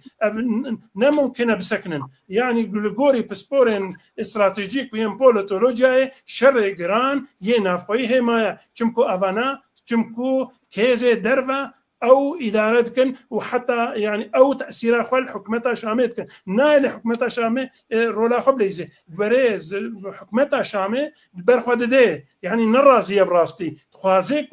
خوازيكو هيزكا يعني هيزا خوشيبكا وخبكار بفارزه ليه دور بيشكريه دور بيشكريه ونقطه كمهم هي اف تندروي هاكو هجمارا و بركي دغه 100,000 يكو هاتي اثبات كرن ليل اليك دنجي تيغوتن زيد 100,000 هنا افنا حمونها شامينا والهريمه برافنا اف هيزن تندرو وكي عمشات وحمشاتنا حمزاتا وكي ايغورا وكي حزب تركمانستاني وحزب رزقاري كرنا تركمانستان روجهلات الباكوري الشيني افنا حمول فرن افنا غرك دركفن چونكو افنا سري واندا عقيده واندا تني كشتن هيا چونكو نسورينا نعربن نبيكاتا سوريا حتى بين في ولاتي ابابكن وحتى بين يكيتيا شيبكن يجي ادارك حكمتك مدني ديمقراط ابابكن بريزان اف نقطه مهمه جرينجا فان تندروي هاي داعم جوارد بجن داعش والقاعده افنا اساسي والقاعده وداعش بكاري خوي سياسي وكاري خوي تندروي بريا اسلامي ودين دكن وتعي شيء واج دين تنه او في فان او ارمان جوان دسلاتا سوريا حموي كن دستيخوا سوريا اف كم نتوها بتوكاش دربا هاتي كو سوريا حموي كن دستيخوا جعربا بقرا حتى كردا حتى دروزا حتى علويا جبر وياك اف بكاتي سوريا ويقبول نكن ويكيتي باور دكم كاتيا زحمتيه واز باورم كو دولة مازنجي نها مراجعات إخوة دكن ودما بيش وقالت تشتين ودركنا هولي خوزياكو في ساجات بيجم خوزياكو أفشرا بسكنة آشيتي تشيببا وسوريا كديمقراط مدني فيدرالي بيتا درست كرن بيتا آفا كرن دا خوزيا محمود بله قالك سباس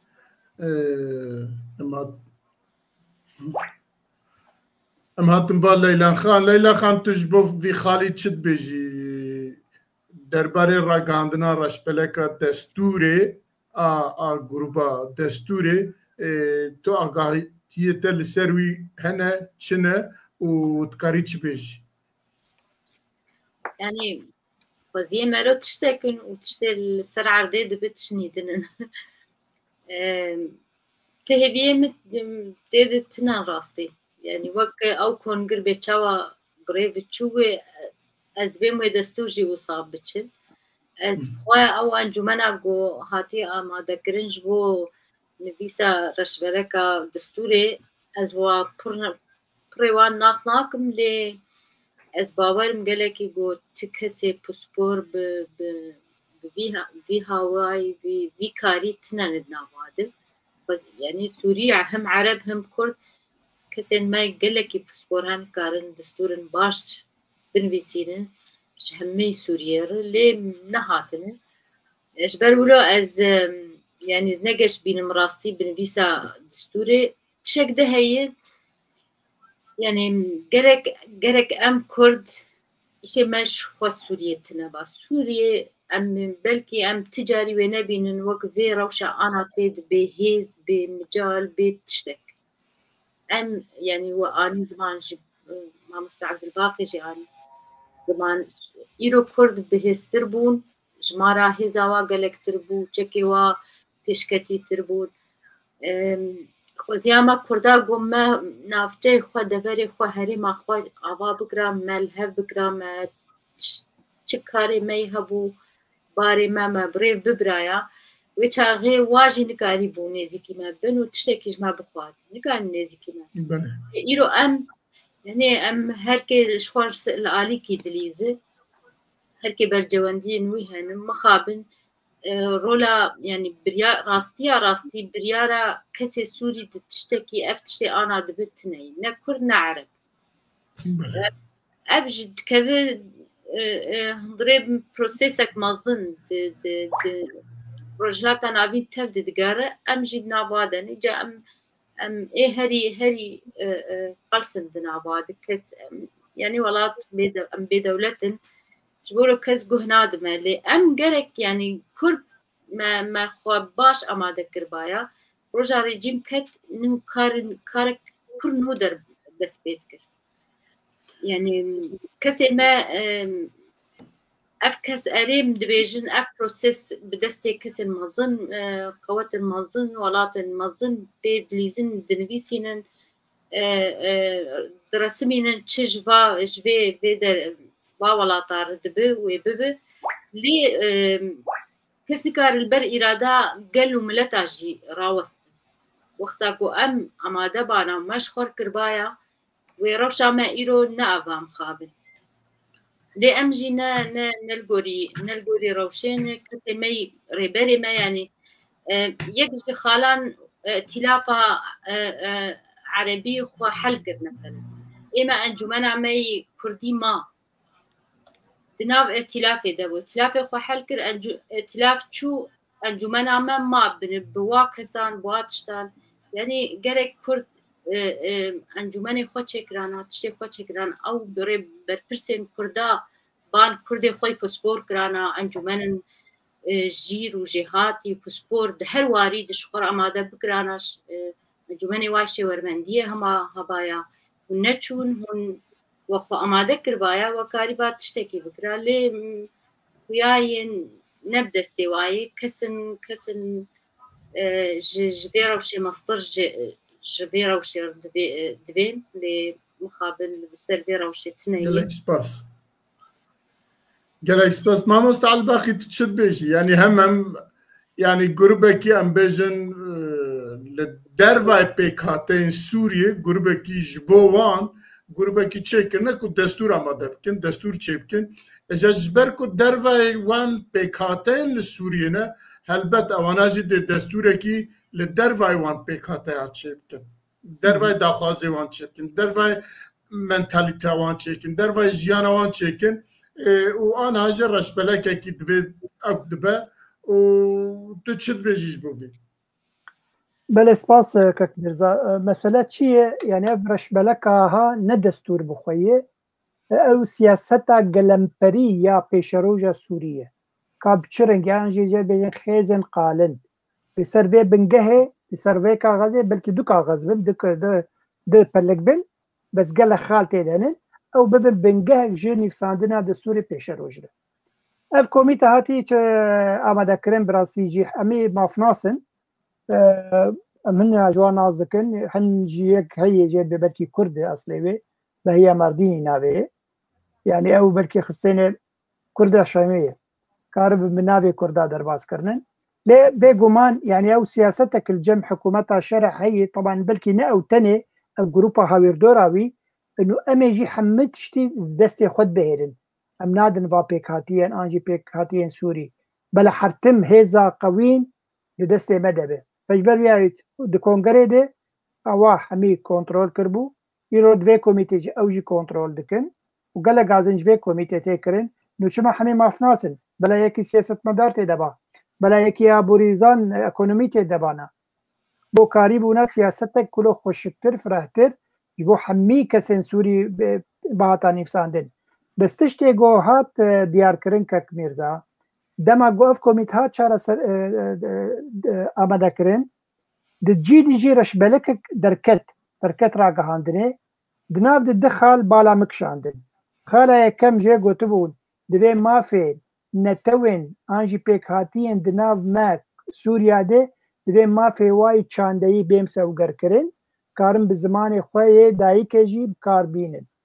یعنی اشارتك سيجنالك انديركت جبو كرداي يعني نون كارن زماني خب كار بينن يعني ابي بخالك دهندري دستور سوريا بيشروجه بس نبنا فكري انه كرد نا همي بيكاتين دي سوري كارن بزماني خوي دايكه دانو سندنه بكن كارن بي بخوينن هذا دوا مثلا ناسنامه داني بوجي خاله دوا كسم بين ناسنامه دوی ولات سوري دو چند سالا والفرماي كارن ببن وطنداش سوري او جي اشارتك سيجنالك جبو كرد مي بين ناسنامه يقول ناسنامه وجوات بكشاندن يعني بحردو خال ولو سيجنال دابون كردان واگر كسكي وتنا في كوميتي تنبه دقل قد قوت بهيا مارديني كردجي ليه بلي دخال هنن او جيبو برجواندين وباشن يعني انديركت دقوت نوع ليه بيقو من اگر تشتكي وها بيشروج تشبه بكوميتك جبو نفساندنا دستور سويا بيشروج بيقو من دبي كرتيد بشدار بن قسم بسبور بن وجي فهمك انت بقهن مثلا مافناسية مثلا سياسته قرك انسان زيرك بن بسبور بن دويد جالي كرداج وعلي بيك هاتين ديجي چه درزي بن چه علوي بن چه مسيحي بن ليه وقم قوت يعني اف مثلا جي هين دستي خديه انا من بندي بيك هاتنا حكومتك اوانا بيجي زي برلمانك بتشوك شي بكن بلكي صد كسبه او جدي سوي او هالبجيره ازقومان بيشتي في بايمانا ادنا برا مظلوم عبدي دو شرع دي ليش اخي انا كردي رسني جابي تاخذ ناف حكومتي دي وتاخذ ناف برلمانا كاتي بل برلمانا كاتي شي بك صد كسي ولد هات راغاندني دي يعني كارب مثلا اصلي واسط كسا شش حفتك كرد بن انجي ده كرد بن نافوا ده كردا ويجاوي شيخ حكومتك يشي بكن كارن دو وزارة سي وزارتها بدن سي وزيرة يعني بدن كردا بنافي كردي يعني ويشاخي كارب جري ببريا خسر به كارب حتى نافي انجمن اجتماعي كردي جي دي راغاندنا انا عربي دي قالكي تيغوتن كاروا جي رازي كربن دبن ماسيده انه جي بشكن جبر بيشروجه تشي تشتكي نو تازه شبه ابي كارب وجد بشداري به مساله بكن يعني كارب وزيرك دوا يكي بدن انا كسي يكي بدن ريبابريا خسر يكي سر بخوا سي وزير كرد تمثيل بكن كارب اب منتاليتيت هي يعني اب انجي اب ايديولوجي هي اب هزر هي لجمع حكومتها كاكيده بلي كده قال لك سباس في خارج درباز من خاله هاي بيشيما دبن نقاش لزيده ببا بانگا öcalan و باندوراوی لسر روجاوای کردستانه براستی بانگا öcalan جبو کردن باکوری کردستان تشتکی نخوازه لی جبو باشو جبو روجاوای کردستان تشتکی تخوازه که دبیجه گره لویجی چک برم بردان دبید لویجی گره کرد خواه فسح بکن يعني نمينن إجا باندوراوي بوي آواي از دبجم اف بيمانا كو إيرو تناف بين الشرع ومظلوم عبدي دا تشيبو او باندور اوا كنت دا تما فكي بنافكي جبو كردا تنه وكي ما مستعل باقي قالك خوشبينه دبي دبني دا دبا بيشاروجي دا تشتكي هبا جبو كردا تشتكي دركبه خوشبينياويه لی از بخاطر دا تشتکی نابینم اگر اف باندور برانبر وی باندور او تشتات به چکرن از د پیش از روزه دا تشتکی نبینم لی از دهلم جبو میوان خواه جبو برز دکتر حوال کاش بوی هم بانگا جلان از باور دکم جمع زیده تر شوپاندیه جمع زیده تر گداری کریه و از باور دکم اوی باندور اوی لسر وی لسر روجاوای کردستان و لسر وی پیمان های کدنا بین الشرع و مظلوم عبدی دهاتیه چکرن اوی جمع زیده تر شیروه بکه کرم که بله براستی پرسەکە زۆر گرینگە لێبەلێ بەری هەموو تشتی دوێمەش بیر نەکەن و چەکێ قەسەدێ چەکێ ئەمریکی و هەواڵبەندێ وەیە یعنی ئەو سلاح نەسیلاحێ نە سووریایە نە عەرەبایە نەی کوردایە ئەو سلاحێ ئەمریکا وەکەم گوت هەواڵبەندێ وێ هەفتی و سێ دەولەت تێدا بەشدارن ئەو سلاحی وانە divê em şîrove bikin bawayekê realîtel mesela binêr de facto ê bibûnin wekî fakt wekî rastiyeka realîte em lê binêrin ew sîlaha kes nikare ji Esedê bikişînê eger Emerîka û hevalbendê xwe nebêjin Fransa û Brêtanya war wa yek hûn têde beşdarin heftî sê dewletin û serserê wa berî hemû tiştî Emerîka wilayatên yekbûyî ev ya sîlahê wan e ev temsîla emin qewmiya wan dike و ji hemberê Daişê û irhaba dewlî و hesab dikin ku ew yani hesedê yan jî bibûne qesedê şer dike ji bo emin qewmiya van welatê ku hemû têde beşdarin bi serokatê Emerîka و qesedê îro girêdayî wan e ev sîlaha û mal û teknolojiya و dehm û meşkkirdin û her wiha hemû aliyan ve ew hesab dikin ku ew ji bo xwe dikin yani şerê irhaba tundrawî ya irhaba cîhanî dikin ev yek divê ji bîr nekin ya di doyê ew çekan jî hesab dikin ji wekî gotî girêdayê emin qewmiyê tevahiya Sûriyayê û heta herêmê ku ji wan re muhim bêguman hûn zanin ez çi dibêjim inca bo wê yekê kesek nika ev silahê ha silahekê taybetmendiya xwe heye و wekî gotî xwediyê xwe hene و dewletên mezin xwediyê wê ne Kurd ne Ereb ne Suriyan û ne Kildan nikarin bêjin yani bangewaza berêz Ocalan ji bo aşîtiyê em hemû aşîtiyê dixwazin xweziya aşîtî çê bibe li Bakurê Kurdistanê ev da xweziya me hemû heye lêbelê li Rojelatê Kurdistanê li Kurdistana Sûriya yan ji Sûriya li Kurdistanê Iraq û Îran rewş şert û mercên me şert û mercê me cuda ne ji Bakurê Kurdistanê bi rastî giring e em awakê politolojîk û her wiha jî realîte yani bawakê haleka waqî em ders bi em baş bibînin em baş lê binêrin îro me got silah nayê dayîn nemumkin e bêdayîn û nemumkin e jiyazê vê bixwazin vê jî bêjin ji bo bifêmkirin nemumkin e Emerîka û hevalbendê wê ku niha li Sûriya li Rojavane ê Rojavayê Kurdistanê ne nemumkin e bihêlin bîrê petrolê bikevin destê hêzên tundrew de heta wedî jî Rubio got hêzên İslamiyên tundrew milletê sivîl و qirkirin û meczerekê yani qirkirinê dikin و yani ev hata wê ev bengewazî meعنeka xwe ya stratejî emnî gelekî mezin heye ez dixwazim vê de kurtî bêjim yani ev yek yani silah nayê dayîn wekî ya tir jî nemumkin e ku petrol û zeviyên petrolê ya gazê ya bikevin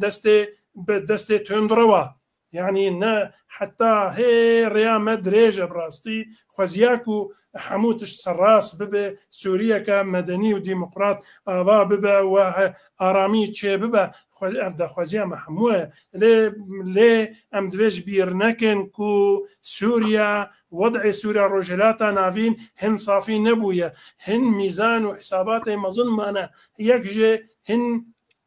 هن عراق مسألة ده، هن شيعات مسألة ده، هن إيران مسألة ده، هن حتى نها حتى كوام دوام جبيرنا كنكو مسألة شر أوكرانيا وروسيا وأمريكا ويكتيا أوروبيين هات خوازن قواتها كفاية تايبت بخوت شبكن وناتو جنا هاتي جمداندن نها ناتو هيا لي حمو هاد أريكاري أمريكا حمو سكنانديا يعني حموها إن حلالي حاضر جمداندنك يعني أتخوازم كرتاي بيجم سوريا وكي عردنيغارية كجيوبوليتيك زور مهمة جبوي هم جبو إسرائيل وهم جبو أمريكا وهم جبو أوروبيا الهمبري دما بيج بو صيني وهم جبو وجودها أو روسيا والهفتو بكن حتى حدكي راستا لي بلي أو وين راحتيه زفيه بترول زير بترول غازي تسليم ناكن افراستيان نويج بيركرن ودما بيج دا وتشتن يعني براستي وشر خدي بكيت شنبه ليه بلي غوري مر ام دخوين يعني شوبينن وكي غوتي مؤسسات استراتيجيك وهروها خبراء دانيرين بوليتيكا درفيا اوروبي وامريكي والماني فرنسي مروف غافات شوبينه مروف يعني دخوينكو روجلاتا نافين ملانيا وشرنكو هن شرنكو وين ببنكو ام بلكي بوما ام ناخذن هن او بروجي جهانا بروجي نو يكو امريكا وهفالبند امريكا بتايبت خوازي او هفالبند كوبيرا متفق دارباز بك او بروجا ودركبه هو در وببي وكا سيستمك جهاني واف سيستما هاجي سر بنقها عبوري وبيت يعني حاضريا خو سر اساس عبوريتكن يعني برينها وكي هونجي باش زانن برينها مسألة عسكري امني وسياسي على الدرجه كمين دبو مسألة عبوريت مسألة دوي دبو نها مسألة عبوري كتير سر مسألة أمني وسياسي وين عسكري را يعني نها سيستما جهاني برو سيستما عبوري دشي يعني سر أساس عبوريته تكلايتنا داين وروجهلاتا نافينجي وكي قوتي كانيا كوت كاره في سيستما جهاني وكي قوتي آف ده بترول أخوا بغاز أخوا بآف أخوا بزفين أخوا كرتاي مخست أزبين مزمان جبرويه كي باندورا سوريا يعني قصدا من بنغوازي حرمتها حمو كردي جيرها محمود خوازن عشتي شبابا لي السلاح نتداين يك وتهز جنين الدنيا بكار حتى امريكا قرار ندي او هذا البند اخوا كسنكا سلاح يجي ببي وسلاح يجي نادن ويعني قافا بدنجي بزانن وبدنكي ويل كرجي بمينه او الغوري برجواندين وان بيغمان بو برجواندين خوا او تفهف دقرن بيغمان برجواندين خوا بري حمود سر حمود شير دقرن ماغو از كرتي دي صدوباراتكم سلاح نايداين واف لافكرنا كوتشي بويد بن شافدريا امريكا وفرنسي وفربند وادا دي ساعات يكرن او دكن يعني قبل هفكرن جدار في بنغوازيه اللي غوري دولته مزنه واللي غوري سيستما نو يعني سيستما نو كو ام دبجنيا ابوري وهمجي بيغمان زان هند بهيزن كو ايران اگر نها غوري دبجن ايراني بوانرا تكلاي عدنا في السري اگر لهف نكن وشركه مظن حتى وشيعي عراقي وبغداد يجي بدي برخوا وممكن سينوري ايران يجي دورد يجي وين سينور يجي يعني قصدنا من طهران يجي بدي برخوا اخو محمود دجي شر ليه ام يعني قصدنا مش مساله بلا هاي ما بلا ام سر اقهدار بن والروش نهو قاسيس فكا بنغوازي بويك وجبلي درجه يعني بلا مجبير جينكن كل روج آوا سوريا وفشتي سايكس بيكو هر يعني حدود أو حدود جهانينا هي دولة يعني مجرد بيجين هي دولينا متحدة ومجلس أمن باريزن أو حدودها ناينا قوارتن أو قبول ذكن و هەر پارچەی کوردستانی هەر کورد هەر پارچەکی کوردستانی بخوا دوێ جغرافیایەدا دکارن ئۆتۆنۆمیە فدرالی حتا کۆنفدرالی دخوازن ئەمە حتا حەلالێ حاضر ئەو دەولەتان ناهێلن و سینۆر بێنە گوارتن سینۆر حساب بکەن سینۆرێ خۆی سینۆرێ پیرۆز لەگۆری وان اینجا حتا ئەوان ئەف سینۆر دەینایە هەگەر ئەو دەولەتان بخوا مەجلس ئەمندا و پشتگیریە ئەمم متحیدە یانجی ملەتێن یەکبووی ئەگەر نەبە موافقە تجارە سینۆرژی ناینەگوارتن ما نەخوا قضیە ئەمە قضیەکە سیاسی نەتەوی ینی سیاسی قومی سووریایدا هەیە ئەم دەوێ وەکی کوردێن ڕۆژئاوا وەکی کوردی ڕۆژئاوا ئەم کارێمە يعني ام مثلا چارنوسیا خدا یا سیاسی مثلا چارنوسیا يعني چارنوسیا روجاوای کوردستان ده دەوێت شامێ بێتە حلکردن نە ئەنقەرەتی حلکردن و نە ئەنقەرە کاری حال بکێ کوردستانە با کورژی دکارێ لە ئەنقەرێ حال بکێ ئەو شغلێ خۆ چێتر دەزانن شەرت و مەرجێ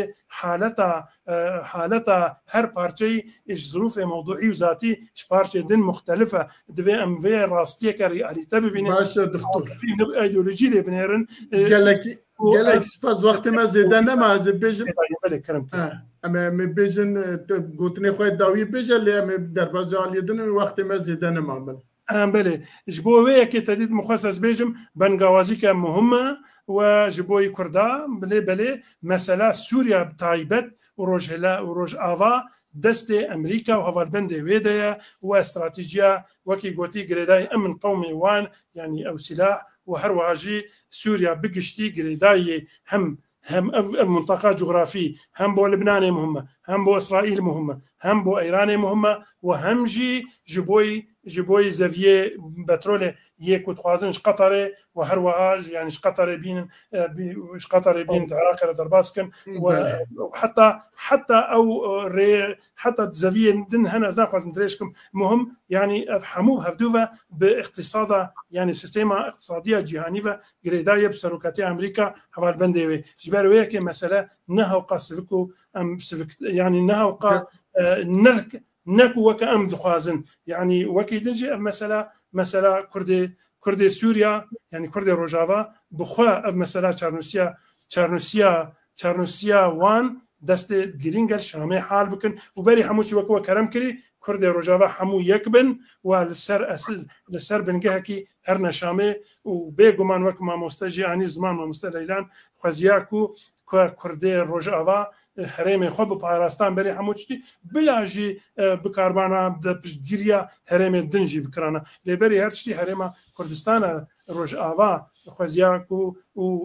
ینی بپاراستان باشتر لەسەر بسەکنیان یەکیتیان هەندور بەری هەموو شتی خصوصا دێ مەرحەلە حساسە و ژبیرژی نەکەس خوازم نقطەکە دیژی بێژم ببۆرن درێژ کرد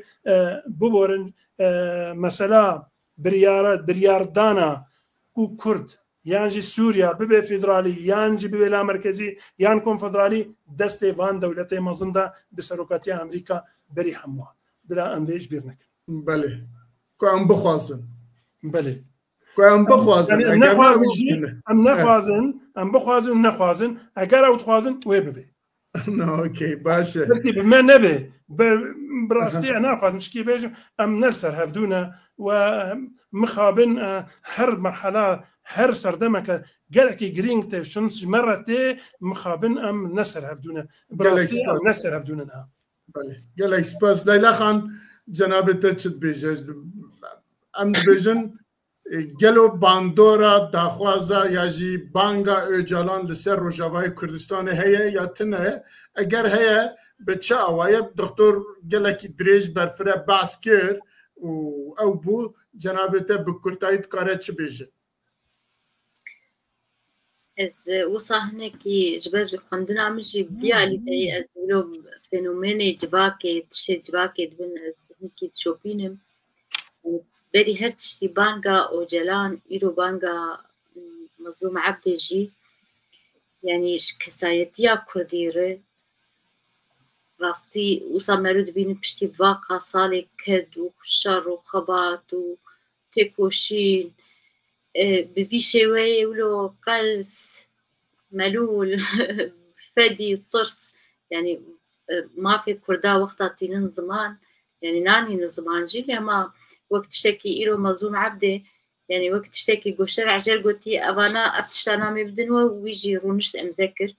يعني أبان قانا راستي كسايتيا كردي قلكي نباشون بله كردي باكور ويبانقا أو جلال شكستن ربنا يعني مرود ديت اس بي ايشيان قالك كرد بي ايشيان مظلوم جيم بي ايشيان لي يعني مبري انا قلت مقو قال وقال كرد امنا باجران هات الناس كرن ونا دوزا ما باجران دسبيكر ونم مظلوم جي دسبيكر نوي خلاص جيب تام ما في خناستينن وام سربت سرع اخاك اخوان نجين يعني امش دوزا اخوا بناقرن بله ام ديشن راستي مقالكي ديشن ما تخصت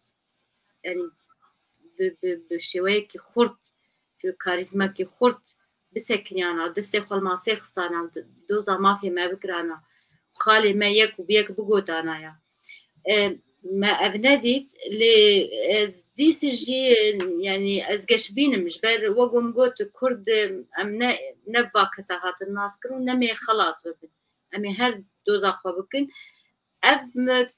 أقربست جلكي إيروبيوس وش كردار تشد لي ما خوش ذكي يعني مجلك دارا خوان بجارانتيا سروك مسعود برزانية بس بجارانتيا هرمي جرك أوسر راوستن أب أقربست بشويكي باش درباس ببه جلك إيروبيوس وش كردار يعني أو باكوري كردستاني چند سالی مفاج كردار ناني يعني كوستك عرض كردا بنابي كردا الباكورتنية وهروها أنا الجميع روجافاجي يعني ما تشك جندي تبو قالك باش أم ما في خوا دوزا خوا بشوية كي مودرن بريا بوليتيكي بريا دانستاندني بجيبينن أو تشكات بن لما بدقارن بشوية كي نباش أسبيرا مي وزقلك هر كرد دسخوشية لبكن وبشقريا في بيكي بله قالك سباس ليلى خان از بمبا ماموستا الباقي البت بانگا اوجالان بتعسل خدا چک بردان اما 10 ساله بلکه 15 ساله پارتی و ریخستان کردستانی دیویژن تو فایده وی چکی نمایه اف چک دجمناتیا کردات که جبوی دوی ایدیش او که شر چکداری جی نمایه کارن با آواکی دن برای دموکراتیک برای بیت تفگرن یا جی کارن سویل ام کارن او بکن او وقتی ویه جی جبوی وی جی بلکی اف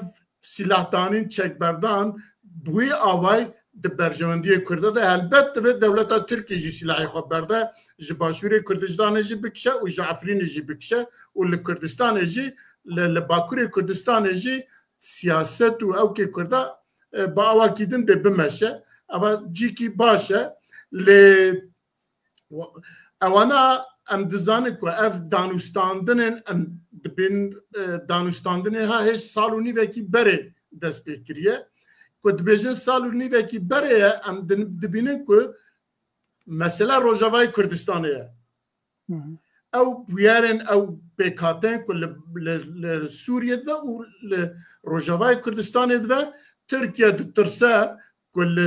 لوه او که مینا باشوری کردستانه او که درفته که بکه دست کرده کلویجی ببنه خویی ماف خویی او جبو یجی تخوازه به همه آوای پیشیاوی بگره و اف چک بردان و اف او جی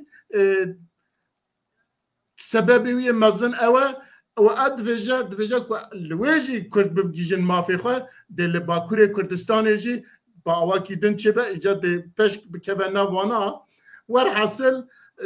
بوی آوای تخوازه باندورا خواه باویجه سر روجاوای کردستانه و تدبین عفرین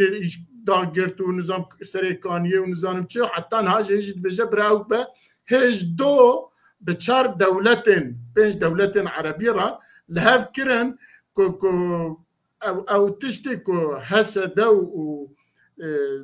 پی دو نظام کیو للروجاوای کردستانی او چکی کل روجاوای کردستانی هنه و اوانا امریکا جویر را که اوانا ورن وان درج داعش اوانا بپاريزن جبو يجي لهف كرنا كيجي تشيكرنا اف باندورات ام دبينن كو يكسر direkt ya indirekt لسر روجاوای کردستان تشد بيجي وقت ما زيدنا وارن كاربينه تمام از بيجم تشتي گوتا گوت همي راستن براستي جي تشك ناف دستن بككيده يعني ام بيجن 10 صالي داوي بيداوي تنبو لبلي مخابن تشتن خراب جي دبو كرداج دهات كرن بتايبتي الباشوري كردستاني و باش رجي لروجاوای كردستاني اف بانغا او جالان براسي دي خوده يي وك سياسه مروبك سياسه مدار و بي تشكي امكارن بسياسته لتركيا بسر كيفن و تيكن برلمانتير تيكن برلمانا تركيا و امكارن دويرد دوزا خو بكن جبر وقت حردو هيزن تشك عسكري جي بدبرها يي بككي هجن بيجن و دولتك وك دولتك تركيا دولتك باندام ناتو او لشكري وهن او تشكي وهن يعني تنكار تجاري شري دولتك وها بك باش بو اگر تشك بمعنى وقت يعني پشتوانيك جبو كردا لي مخابن وقو مقوت بككي نكاري بو اب مسألة جيب كار بين برنگكي خوشك جبو ما كردي روجابا براستي جي هبونا بككي ده هندري هريمي ما كردي ده يعني ترسيك دابو ملتي كردي روجابا قو اف هقر بمينن في كاربن تشتكي قالك خراب بحقي مدركن لي بلي اف بانك هات وقت شار سر كردكي بو ما دقال جو كك مظلوم عبدي قوت ازنب في بانجيرا مم يعني ازنب بنسيا في بانجيدا مش بس كردي سوريا ما انجي كردي روجافا ما لي بلي ايرورو ام دبينن بايمانا كاتل دار خستن برنگكي انديركت او تشك دست خبردا بچرنگي تركيا جا امريكا خواست قلنا تي سلاحي قصدي انجي هسدي تيتو نبكه انجي تي چاره سرکرنه که جیر ببینه امریکا جیر گوت باشه امی چاره سرکرنه که پیر ببینن گو بشک جی بش لشکر سوری و که قبول دکه ترکیه گو تمام از قبول دکم اجبر وی پیمان ایرو دارکت يعني افدبه پیمان ایرو یا گل دارکت او جید بشک جوی بانگا او جلان یا گو انو PKK انجي چه هوگرن PKK او چكي خو سلاح خو دينن انجي تكن بنسيا دولتين قولينن يعني يرو روخلا PKK الباكوري كردستان سلاح خو دينن بتكن بنسيا دولة اخوة حكومة اخوة بيش اخوة كاري خوي سياسي بك بتكن برلمان ده عيني واش كرد سوريا جيت خوازه او ترسيا وقو تاني زمان كاك ميرزا انه تركيا دو ترسيا جو هريما كردستان وروجاواي كردستاني ببمينا هريما كردستان باشور و پی نخوش بوش ده آلية دي دولتا هريمن كردي چه ببه بيگومان و دولتا هريما كردستان باكور جي و دوزي بكه و هريما كردستان روجلا جي و دوزي بكه بچاخي كردستانك چه ده بيگومان اف دجمن و گلكي كارا بكن برنگكي ديركت و انديركت كاربن ما في كردا تيخن ما في وطنداشي ده و هنكي ما في كلتوري ده زيدي ولو گرك نخوازن و او براسي جانا فلان دمشي وقو خشكا ليلان جي قوتو دكتور جي قو دكتور هبال يعني قرك ام كرد مكاريبو قزنجيك جوي خرطبونا خو بكرنا وما دوزك بمستر بكرنا ليه مخامن خوياي سياستي ناف دولتيجي او جي كنترول دكن وقو كك هبال قوت يعني روغو امريكا بخوازه هريما كردستان روج آفا بك هريمك سر بخوا كارت 24 ساعة بك سر بخوا وبيجي تركيا جي واببه هوغريتا يعني كارفي قانع بك في مسألة خوياي سياستي ناف دولتي بيت خوازن بس تشتي بالكش دكك ميرزاده ما مستدرجنا هنا كي كرد كيف وقت ما خلاص بوا بوري البنغوازي يا وجلان قال لك اجي بشتبانيا بكر تجالي كردي و تجالي دولة عربا و تجالي اوروبا و تجالي امريكا و بيگومان جماعي باش لدارك بله گلک سپاس با میوان خواه و با جناب تجی ما مستعال باقی و هر وها با بشتارين كو حتى نها قدارية متكن و 2 ساعات وهروها هفالا ما نوروزي كل بس برده سباس بوا حمية حتى برنامج كدن ونتب من خير وخوشية ده وبخاطري شباش شباش